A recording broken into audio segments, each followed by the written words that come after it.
What do you say, everybody? Hello and welcome to beautiful Wintrust Field in Schaumburg, Illinois. It's the finale of the three-game series between the Florence Yalls and the Schaumburg Boomers. Welcome to the Frontier League Network, powered by HTN, as well as the Florence Yalls Radio Network on our YouTube audio stream. I'm your play-by-play broadcaster, Rory Tettemer, excited to join you for the finale of the three-game series between two talented teams in the Florence Yalls and the Schaumburg Boomers. Florence 20-15, 5 games over 500 entering today. Schaumburg Boomers 17-18. The Boomers have won the series. Florence just here hoping to prevent a sweep, and they're going to send out their ace on the mound, Evan Webster, to face another formidable foe in Buddy Pindell, the right-handed pitcher superstar for the Schaumburg Boomers. A rematch of their last time out, where Webster was able to edge over the win in a 7-4 victory over Schaumburg. Florence, again, just hoping that they can stay away from a sweep. Would be the second time they've been swept this season, but the first time since the opening series against Evansville.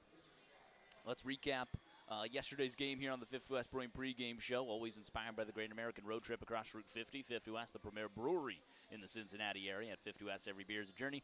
Join us for the ride, located 7605 Worcester Pike, Cincinnati. The Yalls dropped the three-game series to Schaumburg with a 15-7 loss on Wednesday night. That was Game 2. Yannicker Villalobos grabbed the ball for the Yalls and made history with his 73rd career start in Florence franchise history. A new record.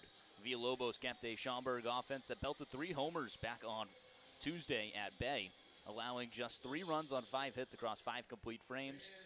Florence got on the board in the 4th inning with 5 consecutive hits to plate 4 runs and take a 4-1 lead. Hank Zeisler roped a 2-run single to give Florence the lead, and the knock drove in his 192nd RBI of Zeisler's career, making him the Florence all-time franchise leader in runs batted in. Brendan Bobo added a 2-run double to take a 4-1 lead. Chase Hopewell took over for Max Whitesell in the 7th inning, trying to protect the 4-3 lead. The former Phillies farmhand was tagged for 6 runs on 4 hits and 3 walks while only getting 2 outs.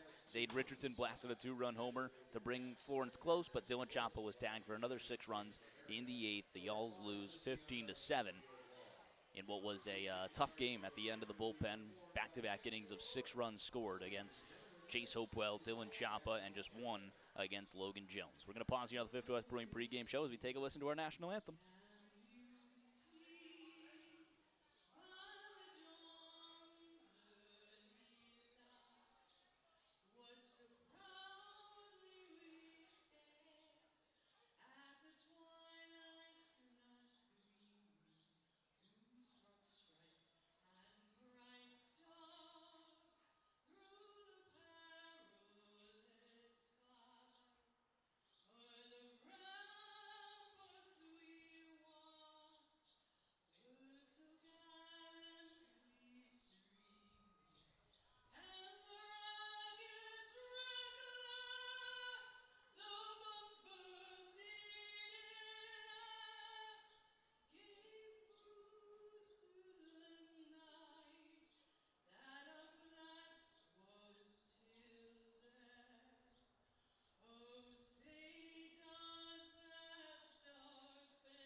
Lovely, lovely rendition of our national anthem. We're ready to play some ball here at Wintrust Field. Game 3 of the three-game series between the Yalls and the Boomers. Let's take a look at Florence's lineup against the right-handed pitcher, Buddy Pindell. Switching things up at the top of the order. Leading off will be the second baseman, Tyler Schoenfeld.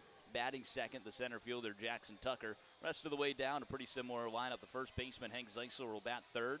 Batting fourth, the right fielder, Brendan Bobo. In the 5 slot, the designated hitter, Zade Richardson. Batting sixth, the third baseman, Garrett Broussard. In the 7th slot, the left fielder, Milo Rushford. Batting eighth, the shortstop, Dylan Baker. Rounding it out will be the catcher, Zach Beadle. On the flip side for Schaumburg, Alec Craig leads things off at shortstop. Batting second, the center fielder, Miles Beal. In the 3 slot, the designated hitter, Anthony Calarco. In the cleanup spot, the first baseman, Kyle Fitzgerald. Batting fifth, the left fielder, Kellum Clark. In the 6th slot, the right fielder Derek Andy Arena. Batting 7th, third baseman Will Prater. In the 8th slot, the catcher Jeff Nickel. What a series he had, or what a day he had yesterday. And rounding out will be the second baseman Tony Livermore. Again, Buddy Pindell on the mound for the Boomers, entering today with a 2-2 record. Florence handed him one of those losses. An overall 3.73 ERA for the talented righty in his second season now with Schaumburg. Did spend a few years under Toby Hall, or just the beginning of last year under Toby Hall at Windy City.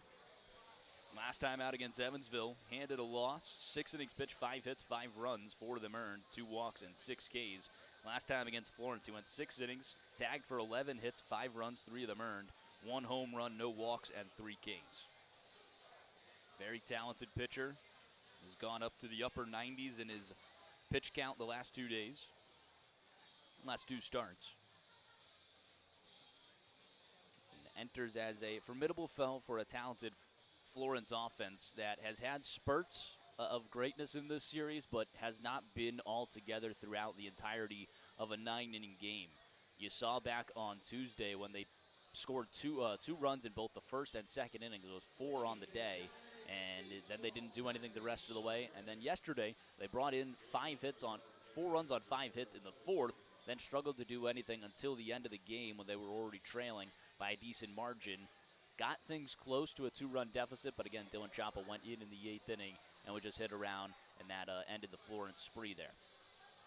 Yells also left some runners on base, 2nd and 3rd in the 7th, and the bases loaded in the 8th. Tyler Schoenfeld will lead things off. He just swaps places with Jackson Tucker. Schoenfeld, pretty much the leadoff man all of last year.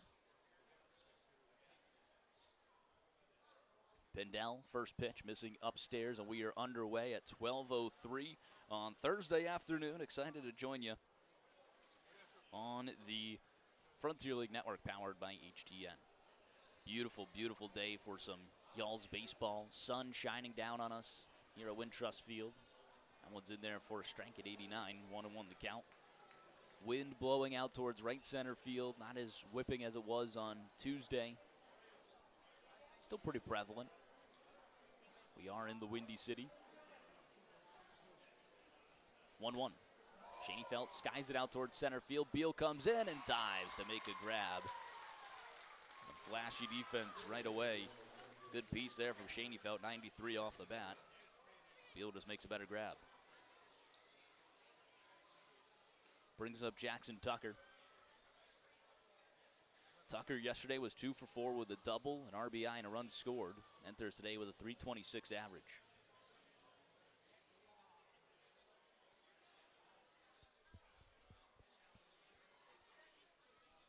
First pitch to Tucker. He laces one into right field for a base hit.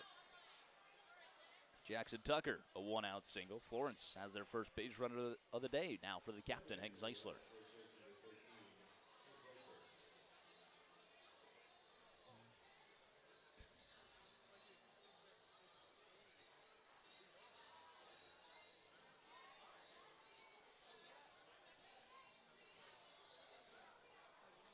Florence was able to sweep Schaumburg the last time they played at the end of May. Schaumburg is hoping to return the favor tonight. Tucker with a big lead over at first. First pitch to Zeisler, missing outside at 82. Buddy Pindell was the opening day starter for the Boomers. Did not issue a walk in his first 11 innings of work. Thrown 6 innings in all but 1 start. At least 6 innings in all but 1 start. Swing and a miss. 1-1 count to the captain from Kentfield, California.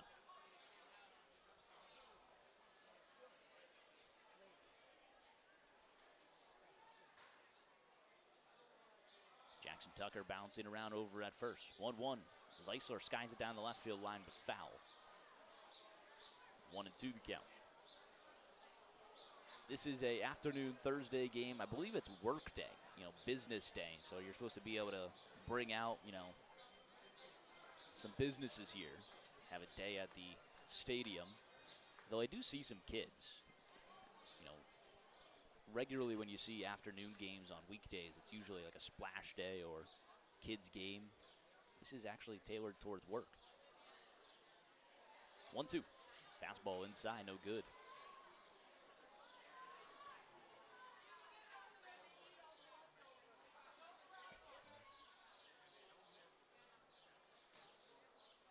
Two and two the count. Straight up defense for Schaumburg. One away and a runner on first.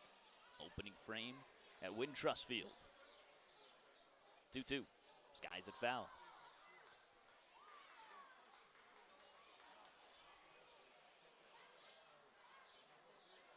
Florence in the Kentucky red jerseys with gray pants and the red caps.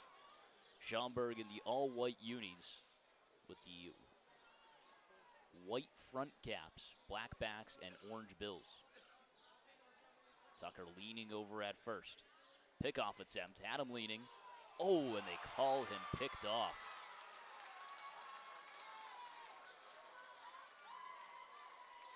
Jackson Tucker not happy about that one. I don't know if I agree with that either.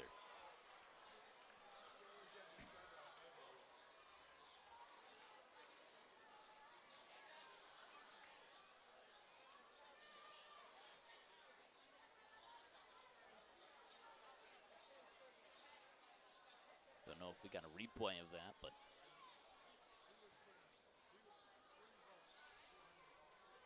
wipes the bases clean. 2-2 to Zeisler, swing and a miss, top of the zone. Unconventional 1-2-3 from Pindell. We head to the bottom of the first. Schaumburg gets their first crack when we return to the Frontier League Network, powered by HDN.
Bottom half of the first inning, always brought to you by Heritage Bank. At Heritage Bank, we believe your money should work as hard as you do. Proudly local, fiercely dependable, that's the Heritage difference. Visit heritagebank.com or stop by a branch near you today. Evan Webster, the Y'all's ace on the mound for Florence. Alec Craig, Miles Beal, and Anthony Calarco, the first three to face him.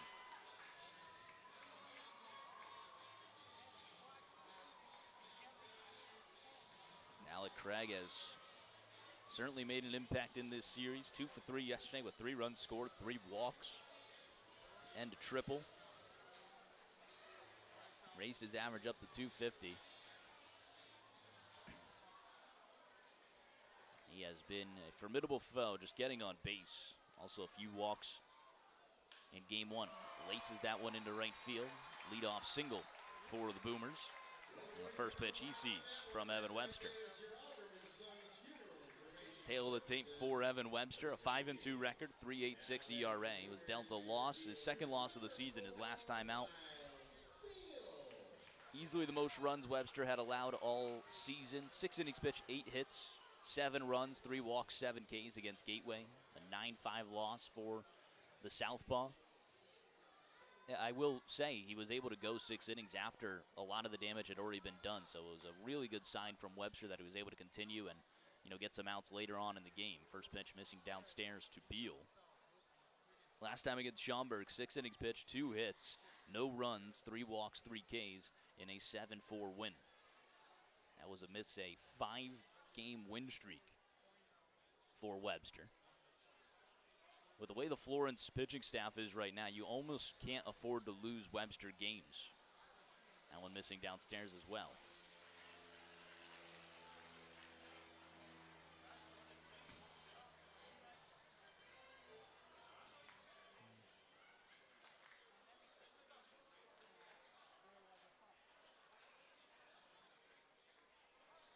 2-0. In there for a strike, bottom of the zone.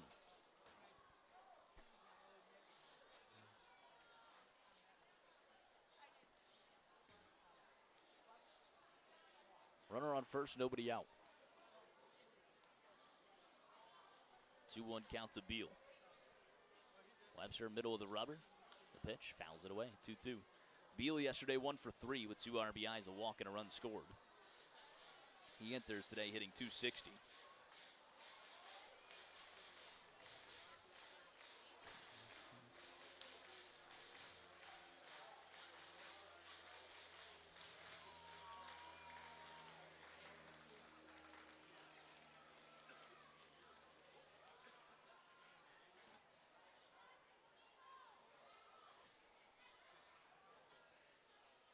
Pickoff attempt, nothing going over at first. That draws some boos from the crowd here in Schaumburg. Another good day attendance-wise. About as good as it can be for a morning Thursday game. I'm happy to see it. Runner takes off, 2-2. Hard hit, what a great hit and run out towards right center field. That sends Craig all the way over to third. They're going to give him a stop sign. Executed perfectly on the hit and run. Line drive opposite way. Allows Craig to get 2 bases. That's back-to-back singles for Schaumburg. They're threatening in the first with runners at the corners and nobody out. And the reigning Frontier League MVP at the plate.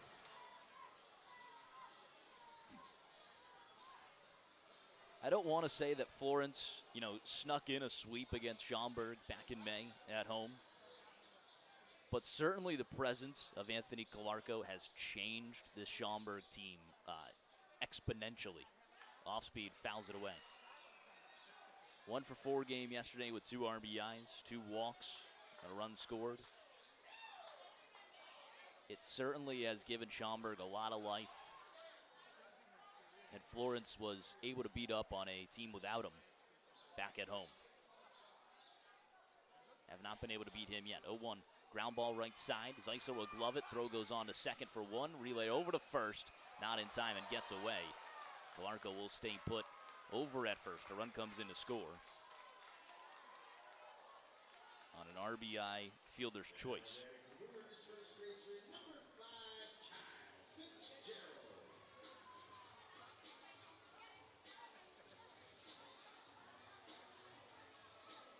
Brings up Kyle Fitzgerald. I don't know if Fitzgerald missed a barrel yesterday. I mean, everything he had, hard hit and deep. Ended up 2 for 5 with a double, a walk, and a run scored. He had 2 flyouts all the way to the deepest part of the ballpark, center field wall.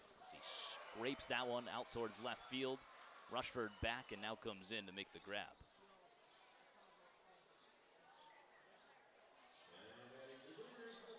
Brings up Callum Clark with 2 away. A 1-0 Boomers lead.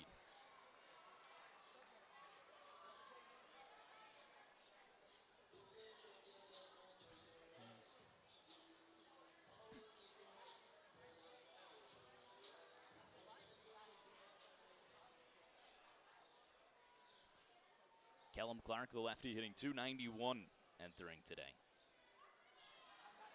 Off-speed missing downstairs.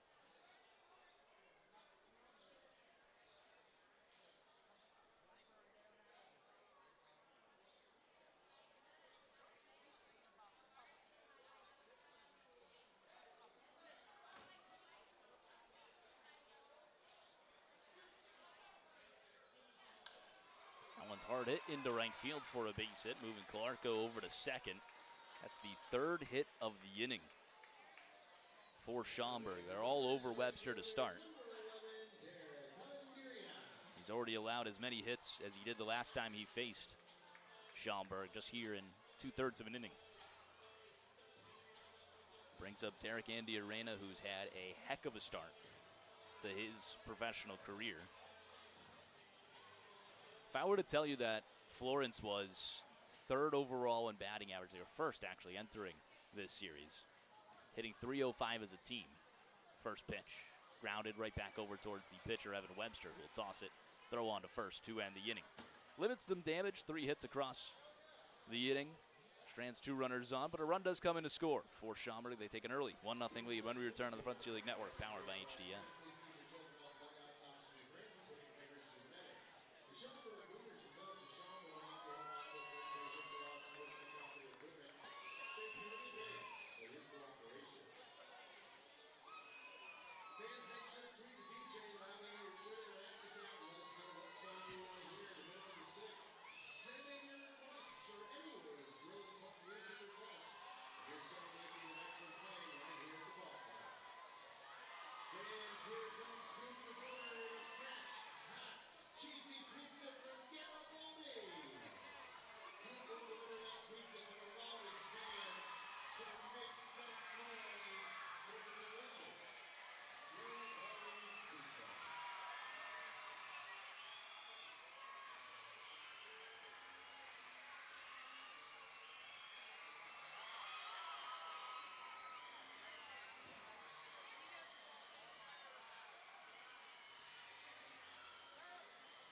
Enjoy that gourmet pizza. Compliments of Garibaldi's, the official pizza of your Schaumburg Boomers.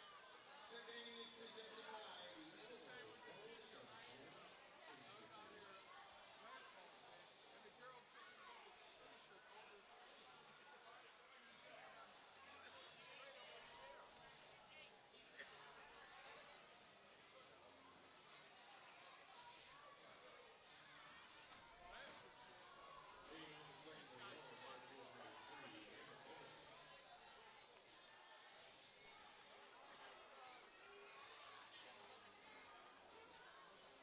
Top half of the second inning always brings us our umpire intro, brought to you by Pella Window and Door. Looking for a clear view of every call? Trust Pella Window and Door to bring you replay-worthy clarity and craftsmanship you can count on. Pella Window and Door, so good, even the umpire won't miss a thing. Akira Gook behind home plate today. Over at first base, Miguel Cruz. Down the third baseline, Will Naleski. First pitch missing upstairs to Brendan Bobo. Bobo yesterday 1 for 3 with a double, 2 RBIs. A walk and a strikeout. Still hitting .302. He's been hitting .302 the entire series. Just going back and forth for one-hit ball games. He's picked up 2 doubles in the series. 2-0 the count to Pindell. Florence is going to have to hit Pindell today.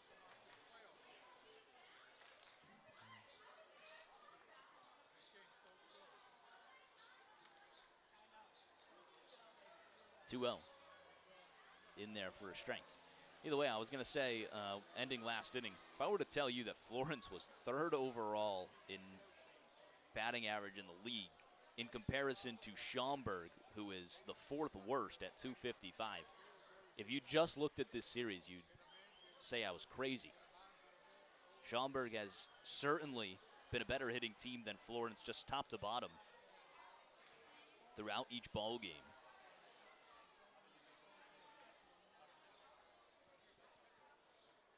Florence is hoping to pick things up here. 3-1. Missing outside, a 5-pitch walk to start things off.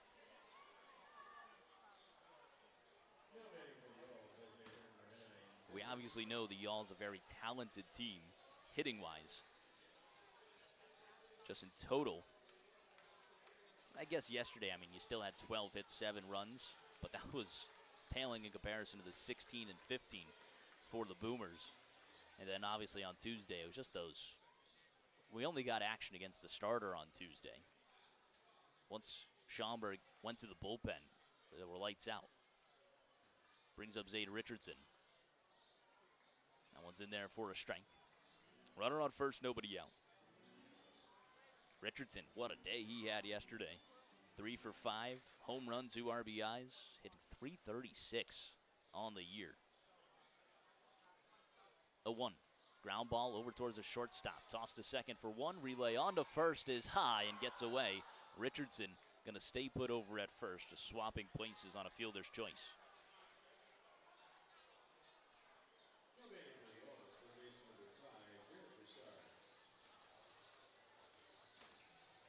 That'll go 6-4 on a fielder's choice. Brings up Garrett Broussard. Broussard 0 for 5 day yesterday. 3 Ks as well, dropped down to .326.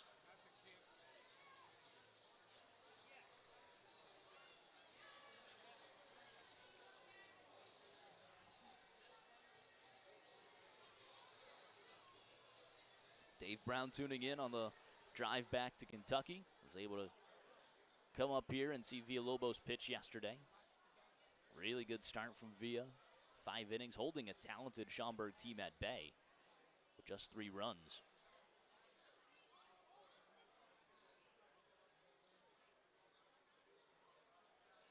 Should make the drive go by quick, Dave. Always able to listen to some y'all's baseball on the way home. 1-0. Swing and a miss. That's what I wish I could do on long drives. Just listen to y'all's baseball. But of course, on my long drives, I'm also with the y'alls.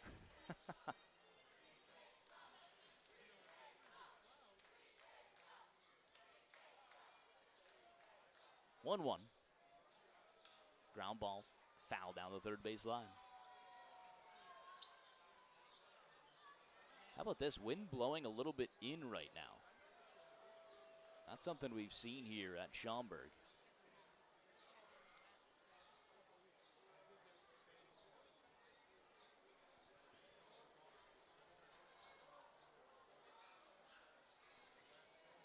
Broussard cranks that one down the left field line. That's going to drop in for a base hit and go all the way to the wall. Richardson on his way to third.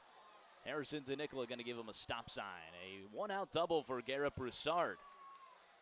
96 off the bat, right down the line, beautifully placed. Florence in business, runner second and third and 1 away. Second hit of the day for the Y'alls, first extra base hit. That'll bring up Milo Rushford.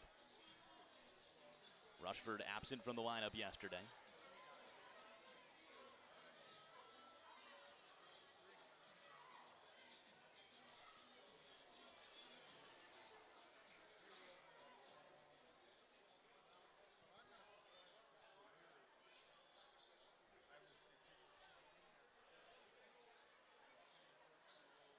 First pitch to him. Missing upstairs, 90 miles per hour. Rushford enters today hitting .362. Former Kansas City Royals farmhand.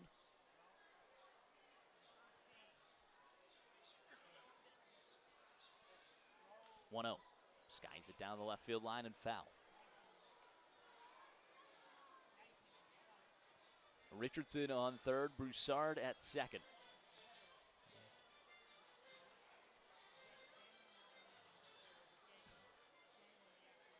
Florence in business here with just 1 away. See if they can bring him home. The 1-1 pitch. Fastball in there for a strike. 90 miles per hour, middle in. Rushford was off to a roaring start for Florence. Was hitting, well above 500 across his first week. Slowed down a little bit, but still doing phenomenal for Florence. 1-2 pitch upstairs, no good.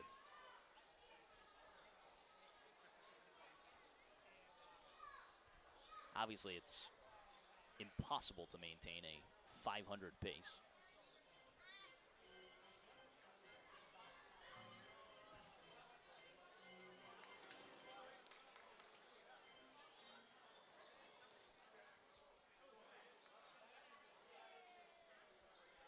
Two and two. 2-2 pitch. Swing and a miss. I'm going to say a foul tip. Just couldn't hang on to it. Should be an easy job to get one here for Rushford. All he has to do is put it in play. Ground ball up the middle would bring home Richardson. Infield playing back for Schaumburg. So they're giving you a run.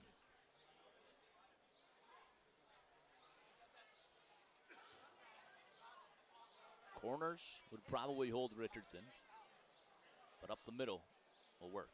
2-2 upstairs. Good at bat here from Rushford, working a full count.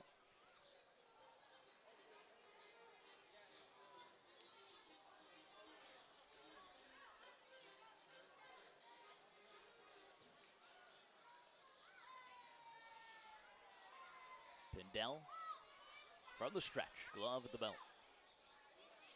Payoff pitch. Rushford bangs it up the middle and through for a base hit. Richardson will come on to score. They're going to wave around Broussard. Throw to the plate. Not in time. A 2-run single from Milo Rushford. Florence out in front, 2-1. Rushford comes through once again. What I say, a little ground ball up the middle. He ends up getting a base hit out of it. Does the job and brings home 2. Really, really good at bat there from Milo Rushford, able to work a full count and do a job for Florence. Now 1 away and runner on first for Dylan Baker.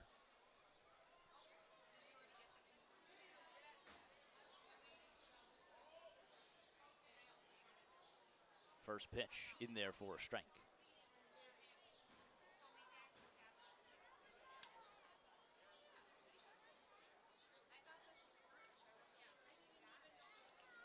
A professional AB there from Rushford. 0-1 in there, not getting rushed, with 2 strikes. Able to work back, make it a full count. Pindell just fired one over the middle of the plate. Rushford sends it back where it came from. 0-2 the count to D-Bakes. 0-2 pitch, swing and a miss. Good afternoon, good evening, good night. Down on 3 swings, 3 pitches. Second K for Pindell. Now 2 away in the inning, brings up Zach Beadle. Dylan Baker, arguing at the plate here. I don't know if they knew it was a foul tip or what they were arguing there, but now Zach Beadle will enter.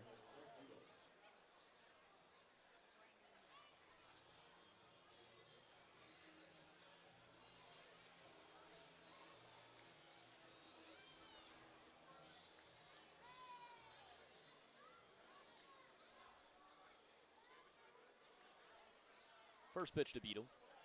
Off speed missing outside.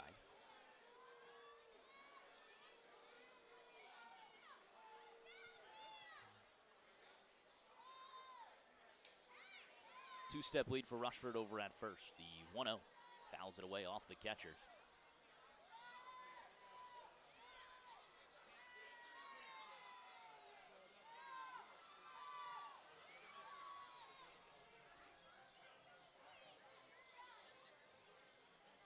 Field looks beautiful here in the sun. 1-1, off speed out. Obviously saw some rain back on Tuesday. Just gloomy yesterday. Sun really wasn't poking out. But this is picturesque here. 2-1. Fouls it away again, 2-2. Another one off the catcher. That's Nickel behind home plate. He had a great day yesterday.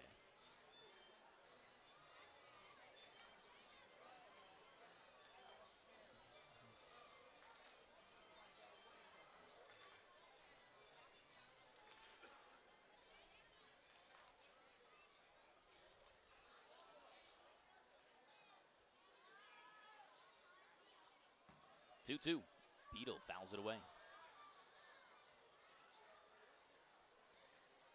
Dave Brown again tuning in. Said listening to the game does make the drive much more enjoyable and fly by. I absolutely agree. Whenever you can just listen to something and,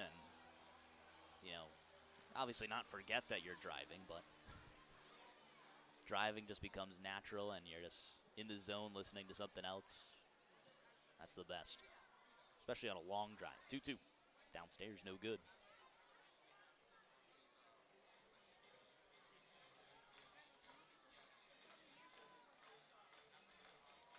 And if you're just listening, you don't have to worry about the lag on HTM. Again, that's all from the Wi-Fi here at Schaumburg Stadium. Runner takes off the payoff pitch, skied down the first base line, but foul and out of play. It's amazing that the Wi-Fi here is inducing a lag on the broadcast, especially for such a, phenomenal ballpark.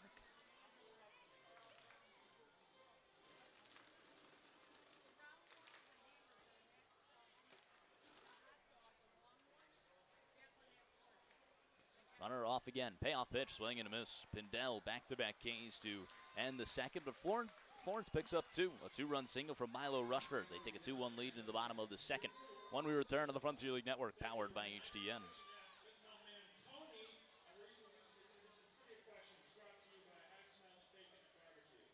Tony, are you ready?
Bottom half of the second inning brings us our Thomas More scoreboard. Always the scoreboard partner, Thomas More University. There, you'll be able to take your life and your career as far as you want it to go. Apply or donate today at thomasmore.edu. Florence up 2-1 on the Thomas More scoreboard. 3 hits in the first inning for the Boomers. They're back out to work against Evan Webster. Prater, Nickel, and Livermore. 7, 8, 9 due up for Schaumburg. Ground ball right side. Zeisler will glove it, race it over himself for out number 1. 3 unassisted on the put away of Prater. Brings up Jeff Nickel, who was absolutely phenomenal yesterday. 3 for 4 line, 4 RBIs, a home run, a double, 2 runs scored, and a walk. He's raised his average up to 262. He's enjoyed a nice series and is caught in all 3 games.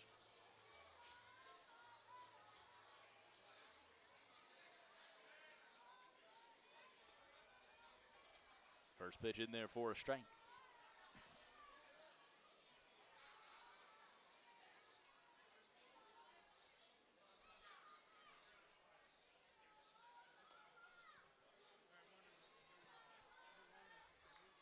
Another one in there.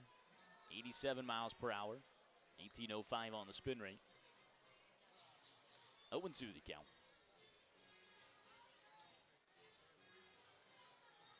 There's 1 away with the bases empty. Scoreboard reading incorrect right now. In stadium. There we go. 0-2. Fouls it away, staying alive. 74 miles per hour there from Evan Webster. 1776 on the spin rate. Not his usual curveball there. More of a changeup.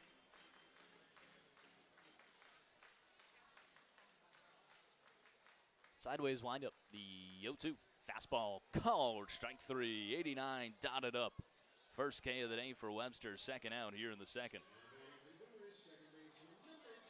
Beautifully placed, high and inside, just freezing Nickel on the inner half.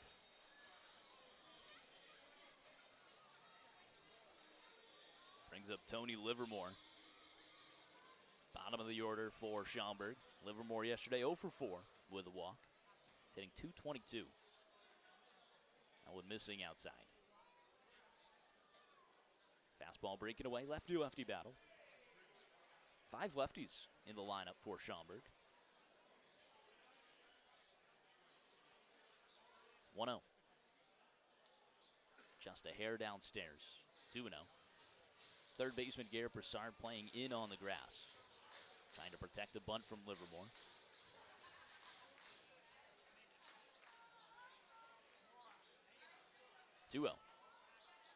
In there for a strike. Lower inside corner. Caught all of the zone. 87 miles per hour, 22-11 on the spin rate.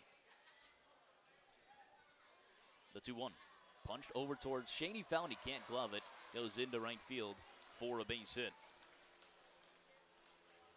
A single for Tony Livermore.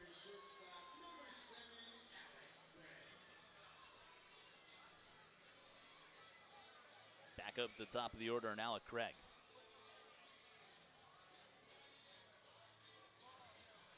There is something I enjoy about, if you're able to get out of this inning here, facing Alec Craig in the top of the order and like kind of splitting up the top of the order and how you're going to face it. You don't have to face it all at once. So, doing it with 2 outs, kind of just limiting the threat of the top of the Schaumburg order. That one missing outside. Now, again, if it's ends up paying off for them either way, then it's a moot point. But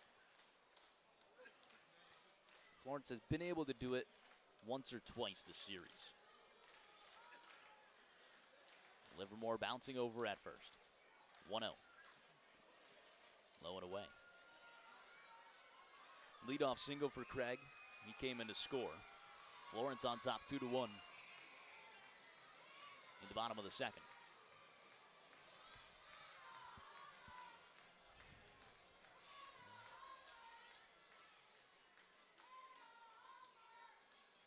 Pickoff attempt, nothing going.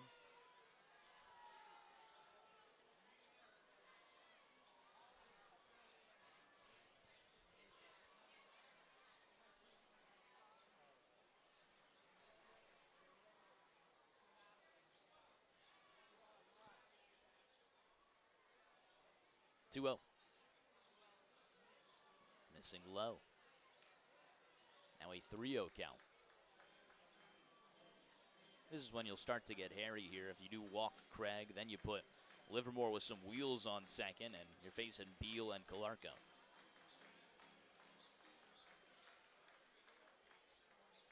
Webster trying to battle back. 3-0 pitch. Missing downstairs. 4-pitch walk. It's the first issued here from Webster. Runners first and second. 2 away. Beal with a line drive single his last time up. Toby Hall's going to go talk to Webster, try and calm him down.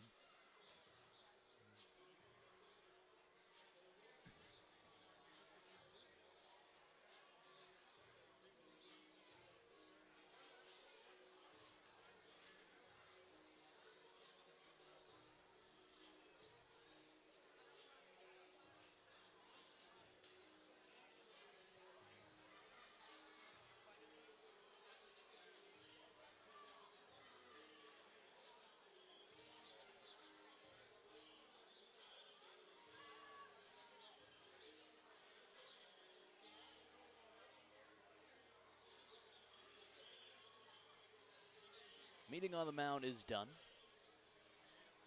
Runners first and second and 2 away. Florence on top 2-1 in the bottom of 2. It's Miles Beal at the plate.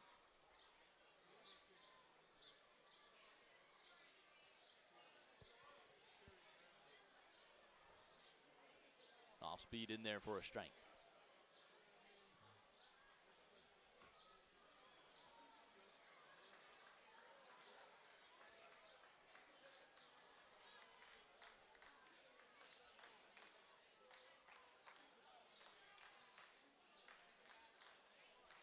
Pickoff, it's M0 going.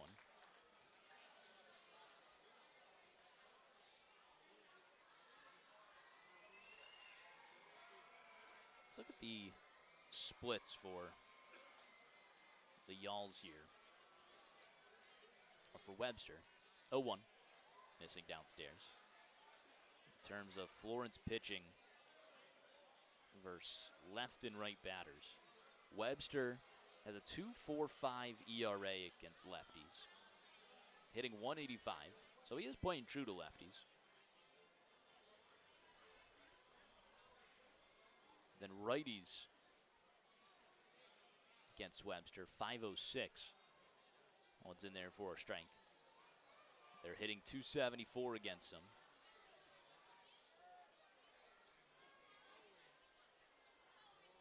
Just 3 homers there, 21 1/3 innings pitched. So he is playing true to lefties.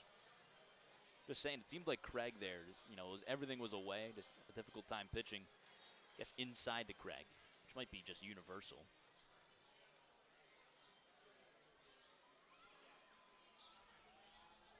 One-two, roped down the left field line, fair ball. Going into the Y'alls bullpen, that'll bring home at least one. Now it slows down, they're going to wave around Craig. Schaumburg takes a lead, 3-2. Tough play out there from Rushford. He thought it would trickle down a little bit more. It just stopped after hitting off the tarp.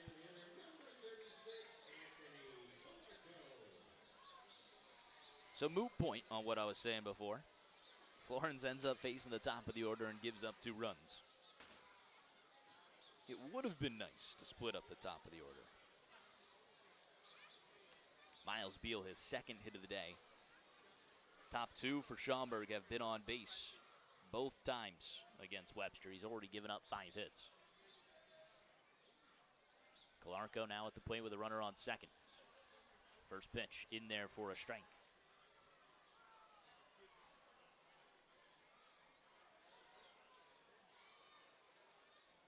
All of this happening with 2 outs.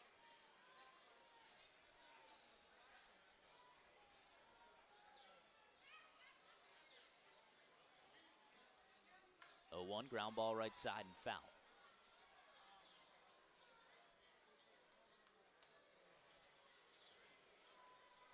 (3-2) Schaumburg leads.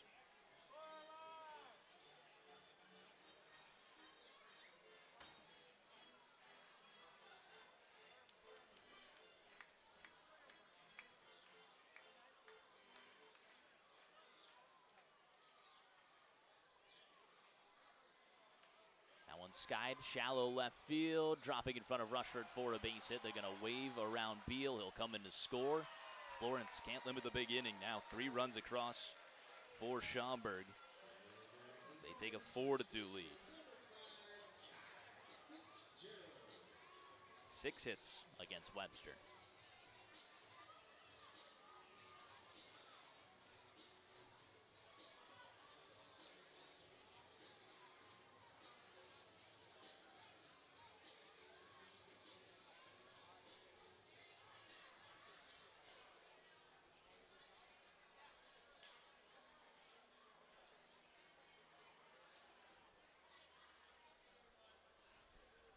First pitch in there for a strike to Fitzgerald.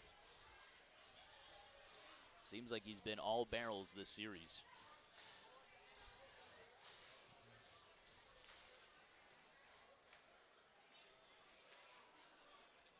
No 1.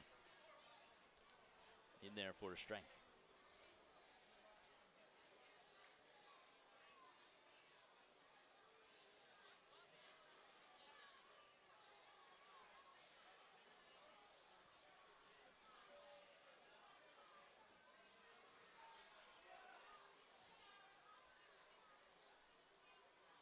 Called time at the plate. 0-2 the count, 2 away, runner on first. The Alds trailing 4-2.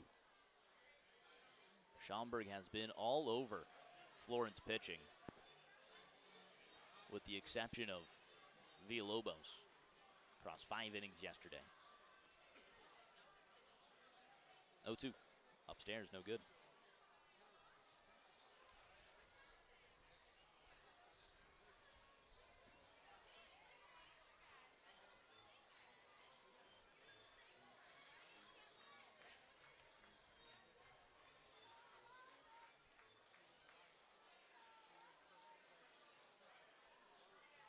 The 1-2 pitch, ground ball up the middle. Baker off of his glove. They're going to say an error in E6. Tough play up the middle. Probably would have given that a hit. That's a tough play. Using the range over there. Goes down as an E6.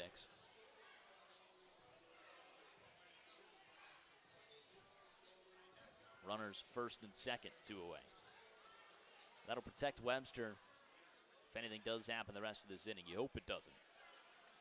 Callum Clark, the 8th, sent to the plate by Schaumburg. Again, the inning started with 2 quick outs. One's in there for a strike, 0-1.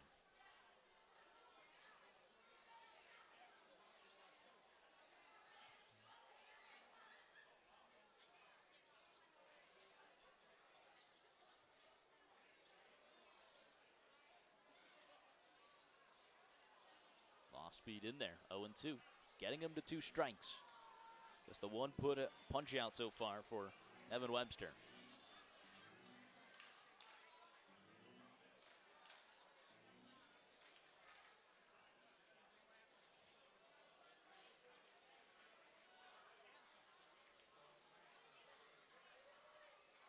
Oh, 2 fouls it away.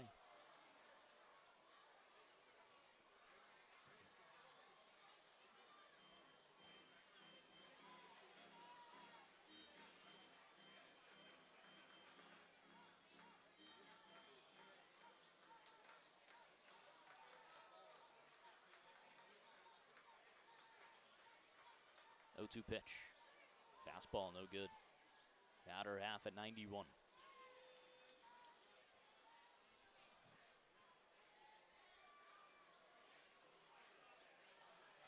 1-2 the count. Florence trying to get out of the inning. Now trailing 4-2. The 1-2 pitch, missing downstairs.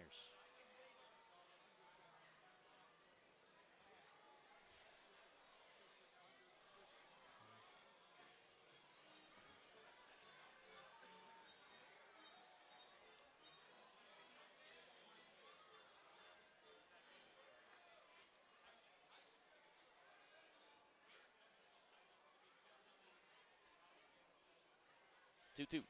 Fouls it away.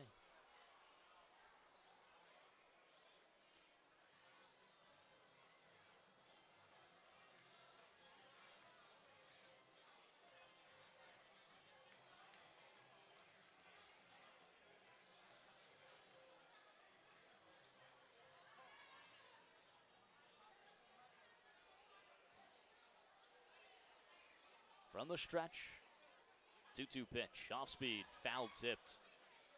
And hit Beetle a little bit on the leg. He's going to hobble around.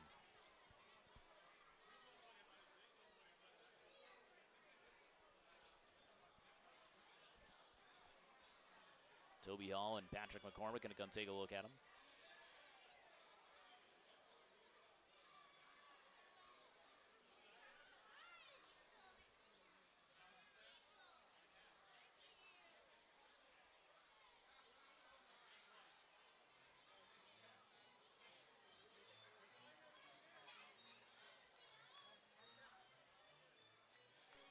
He's all good and will stay in the game.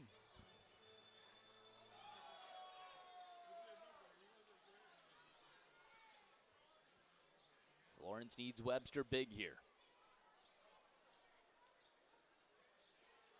2-2 the count. Got to put him away.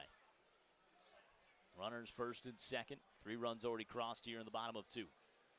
Schaumburg with a 4-2 lead. 2-2 pitch, missing outside.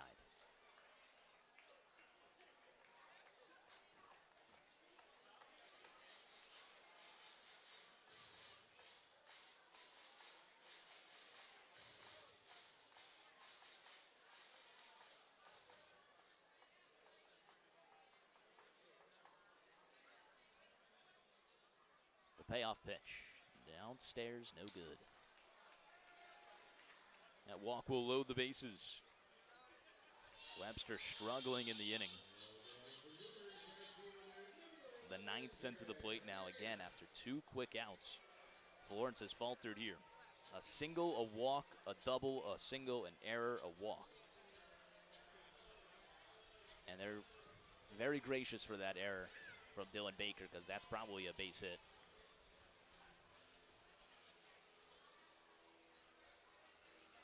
Andy Arena, who grounded out to the pitcher his last time up, but is hitting .500 entering today. First pitch in there for a strike.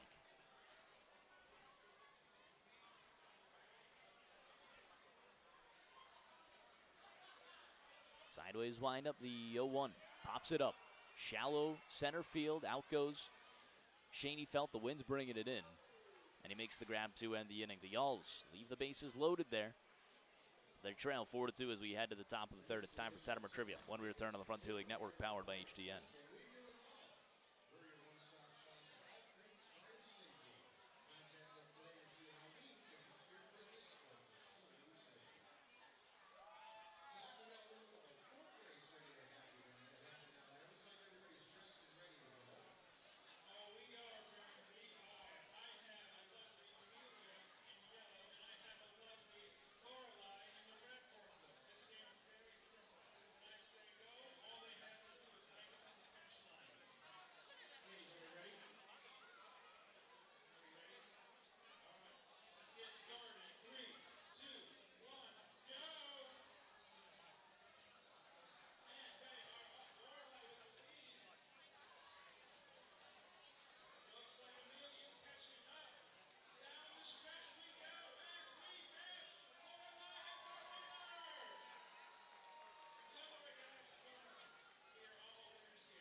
Top half of the third inning, always brought to you by the Roar Agency, located in all 50 states across the nation. Feel the Roar difference with Roar Insurance. Visit us today at roarins.com. The Y'alls back down 4-2. 3-run second inning from the Boomers. Florence back to the top of the order. Tyler Schoenfeld against Bunny Pindell. First pitch to Shaney, in there for a strike on an off-speed. The Y'alls were able to pick up 2 hits, put up 2 runs against the right-hander for Schaumburg in the second inning. But once again, the offense for Schaumburg has given him a lead. And you keep going back and forth. All right, well, one of these pitchers should run away with the lead. Let's hope Florence can bring that back around to Evan Webster's turn. 9 cents to the plate from Schaumburg in their last inning. 1-1. In there for a strike. Top half of third always brings us our Tettemer trivia. Way it works, I read a question top half of third, give you guys the answer in the bottom half. You have the opportunity to play along. Head on over to Twitter. It's rtettemer9 or Florence_Y'alls. The question is live. You can comment your guess in the comment section. I'll shout you out here on the broadcast.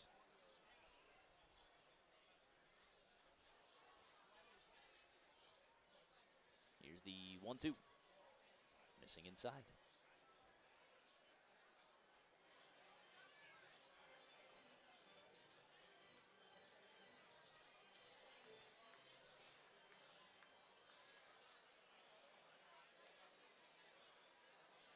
Two fouls it away. Let's get to our question of the day.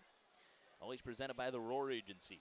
What pitcher had the lowest ERA? I guess I should have capitalized that. Lowest ERA through their first 10 starts of the season in Major League Baseball history. The lowest ERA through their first 10 starts of the season in Major League Baseball history happened in the National League. 2-2. Fastball inside, no good. The catcher, Nickel, was ready to throw it around.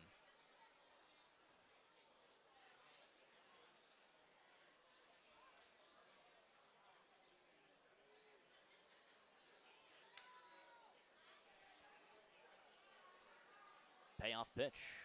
Fouls it away.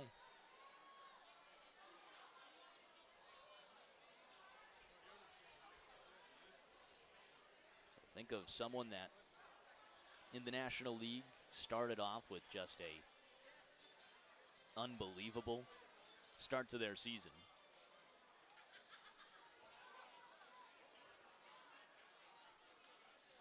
That one's roped down the left field line, but foul.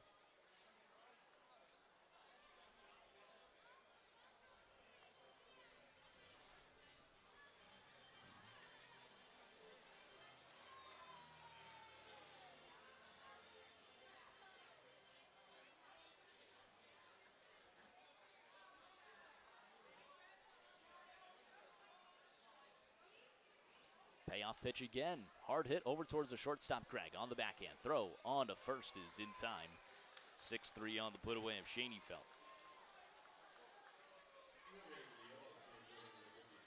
Some good guesses rolling through already for this afternoon Y'alls game.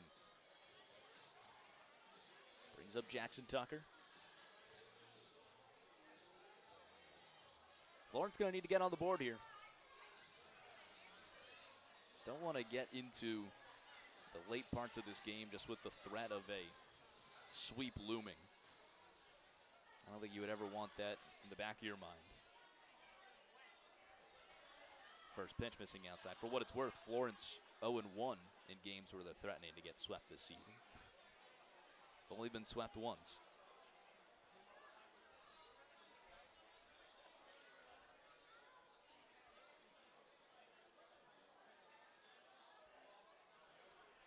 The 1-0. In there for a strike, 1-1.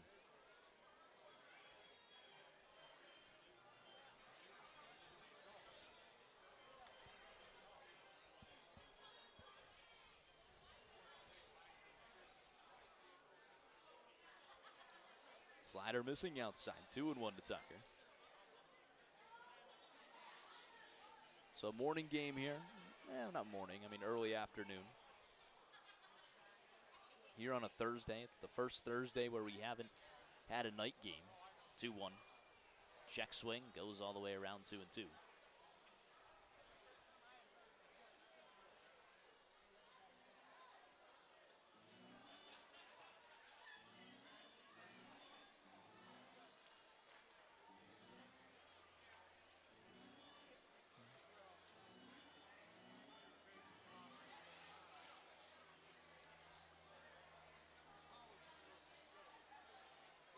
Two and two the count with the bases empty. Straight up defense for Schaumburg. 2-2 pitch. Skied out towards center field. Beal coming in on it. Makes the grab for out number 2.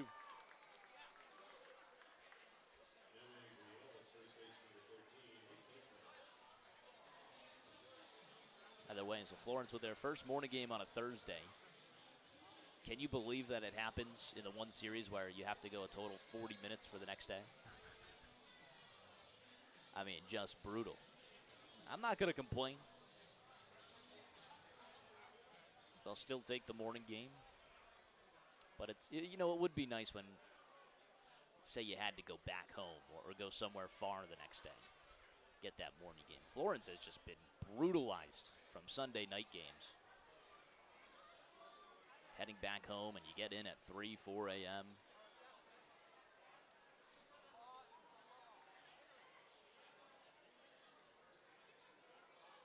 One out, missing upstairs.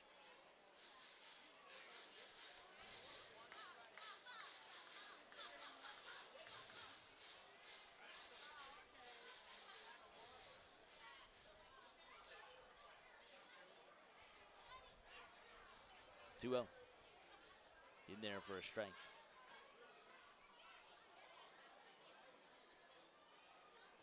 Zeisler struck out his last time up.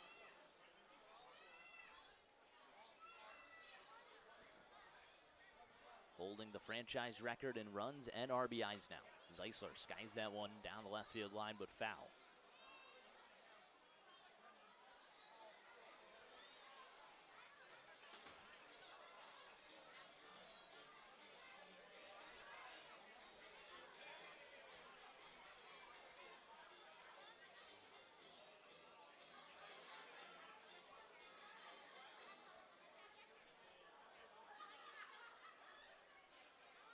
Two and two the count. Florence hoping not to go down 1-2-3 in the third.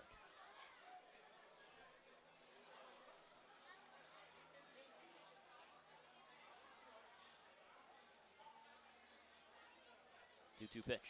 Zeisler fouled again. Same spot down the left field line.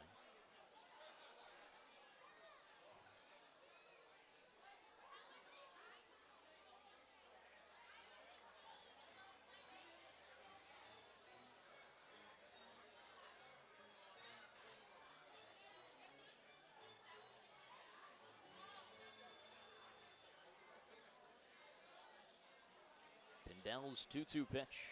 Fastball upstairs, no good.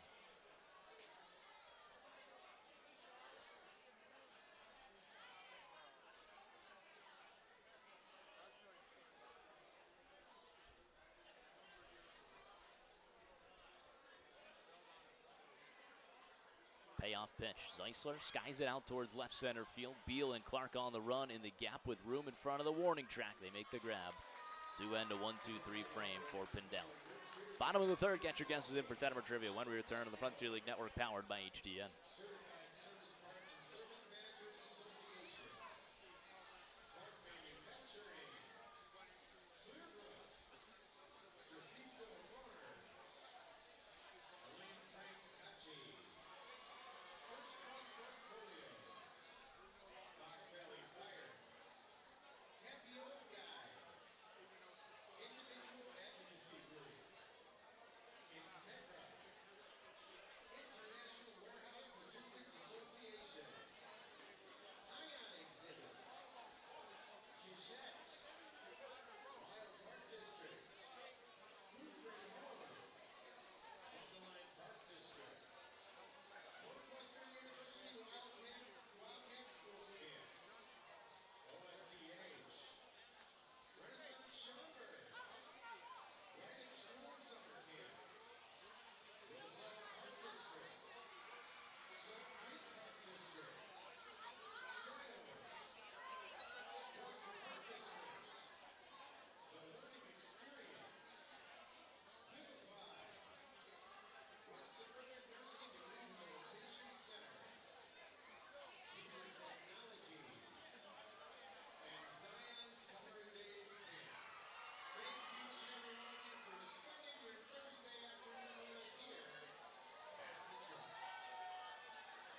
Bottom of the third. Schaumburg on top 4-2.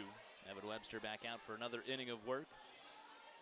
3 runs came across for the Boomers in the second, where they sent 9 to the plate and stranded the bases loaded. Webster still looking for his first scoreless frame and hoping to get it here. Protect a 2-run deficit. Off speed, no good. Are playing Tettemer trivia. What pitcher had the lowest ERA through their first 10 starts of the season in Major League Baseball history? My hint, they played in the National League during that time.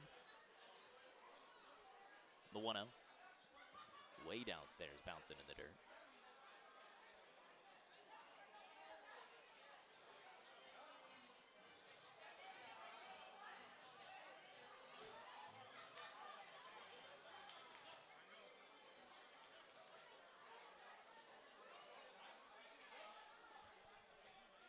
That one's in there for a strike.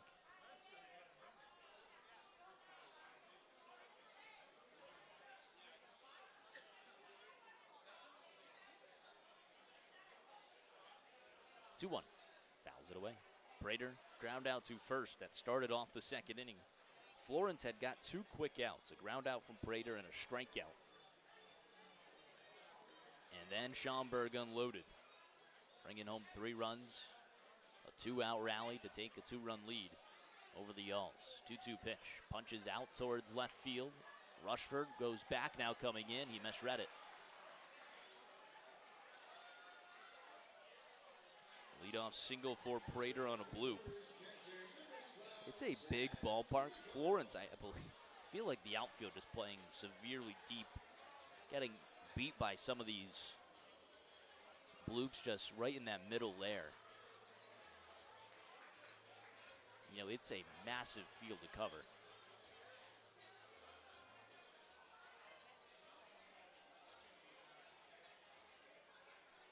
Runner on first, nobody out. 7th hit allowed by Webster. He allowed 8 across 6 innings his last time out. The second time he allowed 8 hits on the season. But a season-high 7 runs accommodating that. 1-0, swing and a miss. The lowest ERA through their first 10 starts of the season in Major League Baseball history. Have a lot of good guesses right now.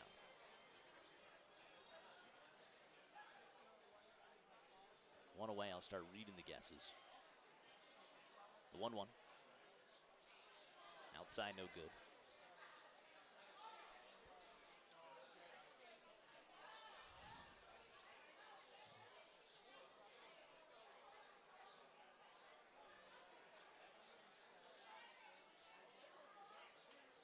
That one's fouled away, 2-2.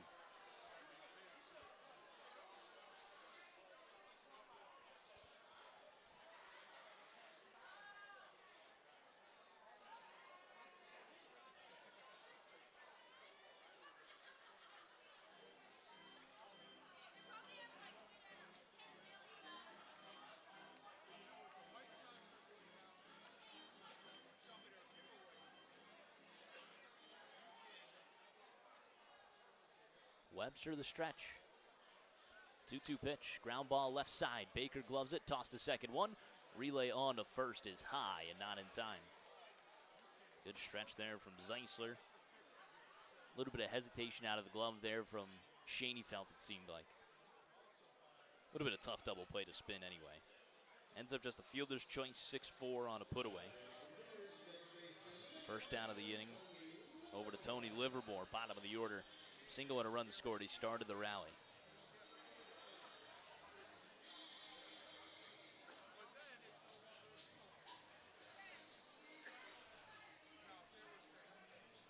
With one away, we can get to our Tettemer trivia guesses.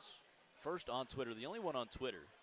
He said, Rich Tettemer said, guess Dwight Gooden in 1985. The Doc Gooden. Dwight Gooden there, 1985. Cam Beatty said Randy Johnson or Max Scherzer. Lou DeVolio said John Smoltz, Greg Maddux. 0-1. That one's punched out towards center field. Schoenfeld or Tucker all over it, making the grab.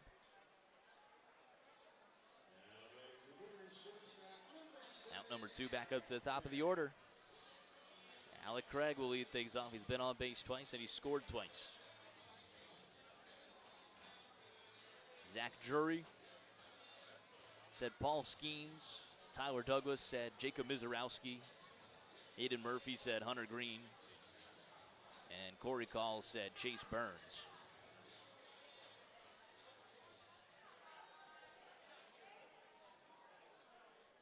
Tyler Douglas also wanted to throw in Sandy Alcantara.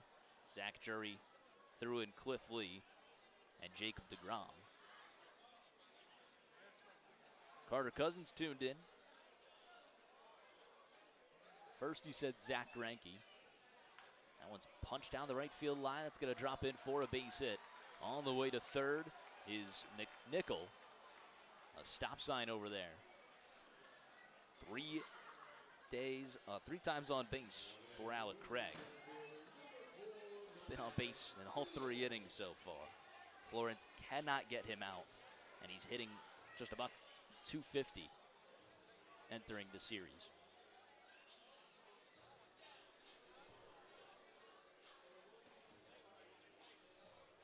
It's now the 8th hit allowed by Webster.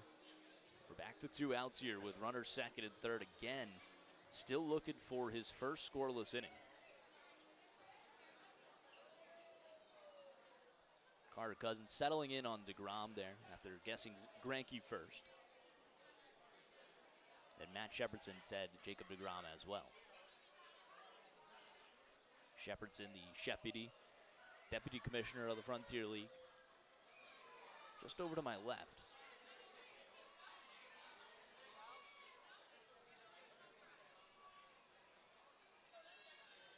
1-0, swing and a miss. No one answering there on the Y'all's audio stream.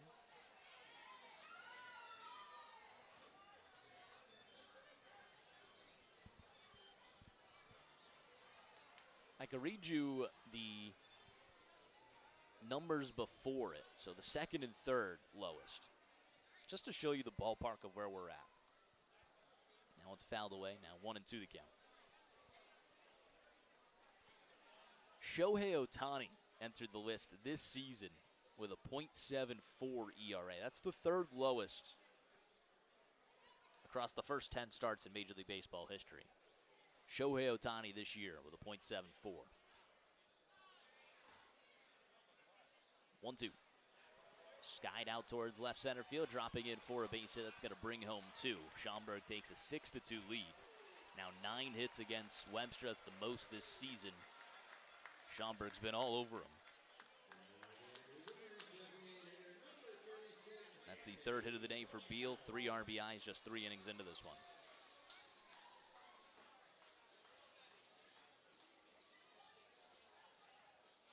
Not 4 RBIs. That was a 2-run single.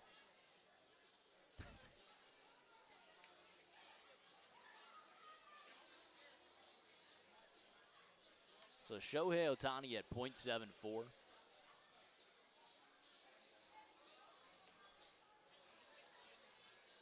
And Juan Marichal in 1966 with a .59. So the best ERA is already going to be below .59 across the first 10 starts. Pretty impressive. So you got to talk about someone that's just dominant.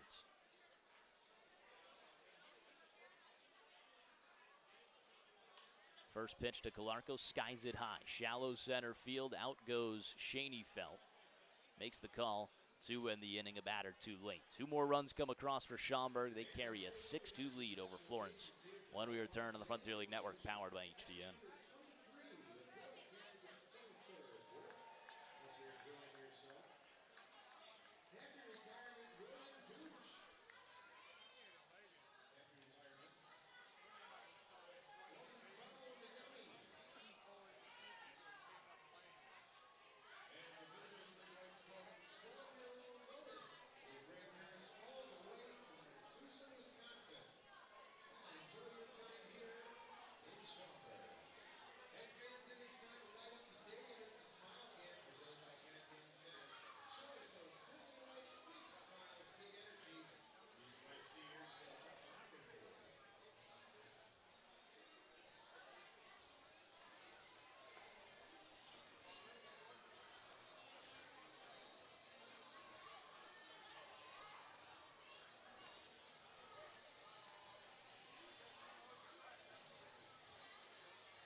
3 innings in, the Florence Yalls trail 6-2, threatening being swept by the Schaumburg Boomers here in Schaumburg, would drop them back to 4 games above 500 and really let Schaumburg back into this race. The Yalls need to get going on offense. Just 2 runs in the second inning. They're being out-hit 9-3. Not the best day for Evan Webster so far. Offense needs to back him up. It's Brendan Bobo against Pindell. First pitch. Missing inside. Pindell has allowed 3 hits, picked up 3 Ks, 2 runs so far. Just 1 walk. Goes to Bobo his last time up. The 1-0, missing outside. So we're in the middle of our Tettemer trivia answer. It's talking about low ERAs across the first 10 starts of a season in Major League Baseball history. We're looking for the lowest. I already told you that Shohei Ohtani had a .74. That was the 3rd lowest. And then Juan Marichal in 1966, a .59. That one missing low. 3-0 the count. We do have a winner in the chat.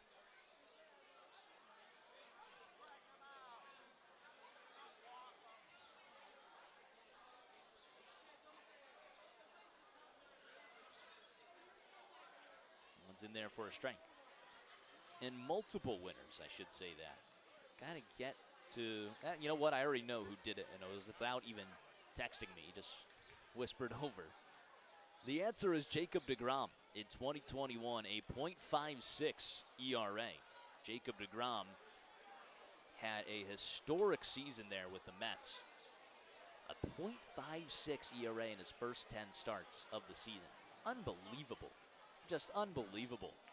In a season where Jacob deGrom, really didn't get any support from his team. That one skied deep out towards right field. Andy Arena, warning track to the wall. So long, way out of here. Bobo's 9th blast of the season. Florence makes this a 6-3 ball game. Talk about mashed. 110 off the bat, 404 on the distance.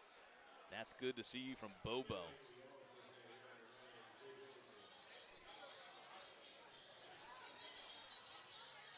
Get him back into the power stroke. Bobo's first home run since June 7th, so it was a whopping 11 days. Brings up Richardson, grounded into the fielder's choice and scored in the second.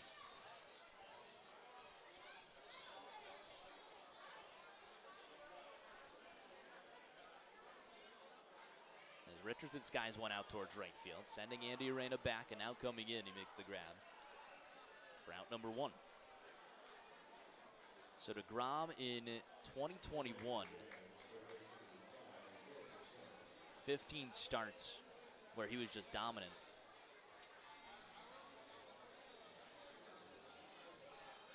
.72 record, 108 ERA. So the season cut short there for deGrom. Wasn't his Cy Young year. That was 2019 where he was 11-8, and 2018 where he was 10-9. But still a good season from deGrom before getting it cut short. He was an all-star. Ended with a 108 ERA. Even that's impressive across 15 starts. 0-1 the count to GB, Garrett Broussard. That one misses inside, a double down the line to left from Broussard his last time up. Florence trailing 6-3.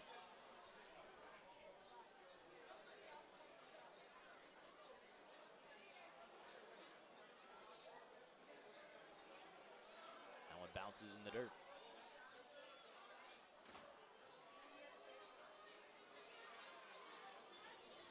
Hopefully that home run can wake the offense up. Get them back into the swing of things.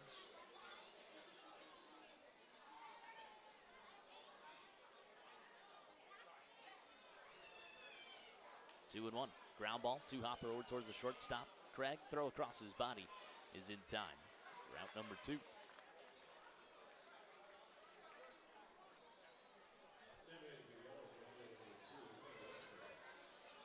Florence right now starting their 12-game road trip is 2-3. Losing this one would drop them to 2-4. across the first 6 games. We mentioned before we left Thomas More Stadium, the Yalls could be a completely different team than when we last saw them. 6 games above 500, red hot after a sweep of the New Jersey Jackals. Rushford takes the first pitch. Outside, no good. 1-0 the count. So congratulations to Matt Shepardson, our Tettemer Trivia winner. Jacob deGrom was the answer. No one missing outside.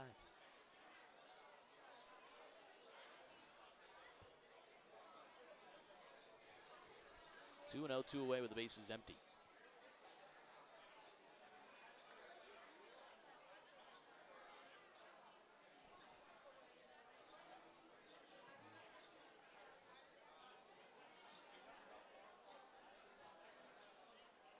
Two-0.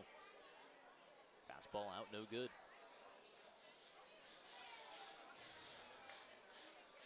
Nobody warming up for Florence. They're going to stick with Webster here as long as they can.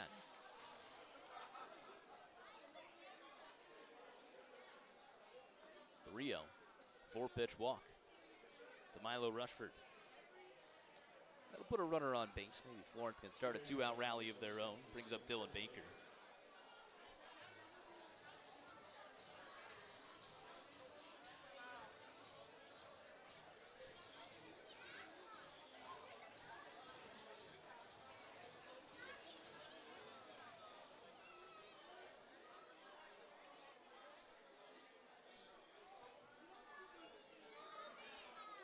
Baker, a strikeout his first time up.